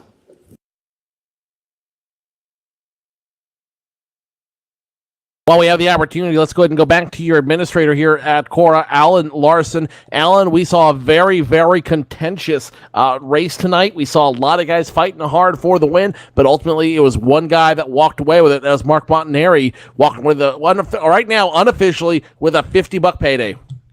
Absolutely. It was an awesome race once we got all the bugs out of it and people started getting their wits about them and started racing. A few more cautions than I would have liked to have seen, but all in all, it was a decent race. 2 weeks, we'll be back on air here at ETV Live with the Sunday Money running the Indy cars at Watkins Glen. Alan, based on what you saw tonight, what are we looking forward to in 2 weeks? We're looking forward to a good race, I believe. I think it'll be a really good race. I'm really looking forward to it. Alan Larson, one of your administrators here at Cora Championship Online Racing Association. Thanks for joining us in the booth, and I'm sure we'll be talking to you again in 2 weeks' time from Watkins Glen, New York. Absolutely, you will be. I will not be racing that race. I'm not a road course driver, so I'm gonna kick back and relax during that one and enjoy it with you guys as well. So looking forward to that. Well, you're always welcome up here in the air-conditioned booth. Thank you, guys. You guys do an awesome job. Alan Larson, your administrator here at Championship Online Racing Association. Evan Pasocco got lost somewhere down on pit road. I think he saw one of the food stands offering half-price food with the closing of the track, so he's going to waste no time picking up his dinner. That will complete our broadcast here from Charlotte Motor Speedway in the heart of racing territory, Charlotte, North Carolina. Be sure to join the Cowboy, J.D. Webb, Jimmy North, and Evan Pasocco, and the whole crew Tuesday nights at 9 p.m. for an hour of rewind, looking back at previous broadcast events, guest interviews, drama, and topics never too hot to touch. The boys ramp it up in the BS and Back Talk segment with thoughts and opinions on some of the hot topics from the online racing arena, including the great racing you saw here tonight at the Sunday Money Series with Cora. It's fun and entertaining, no rules, no BS. Rewind, BS, and Back Talk, 9 p.m. Tuesdays on ETV Live Radio. So on behalf of our entire broadcast crew, your producer and camera operator, Laura Lawson, my partner in crime, Evan Pasocco, I am Joe Cortez. We will see you in 2 weeks' time when we go racing with Cora from Watkins Glen, New York in the Indy cars. Until then, keep it straight on the track. We'll see you next time on ETV Live.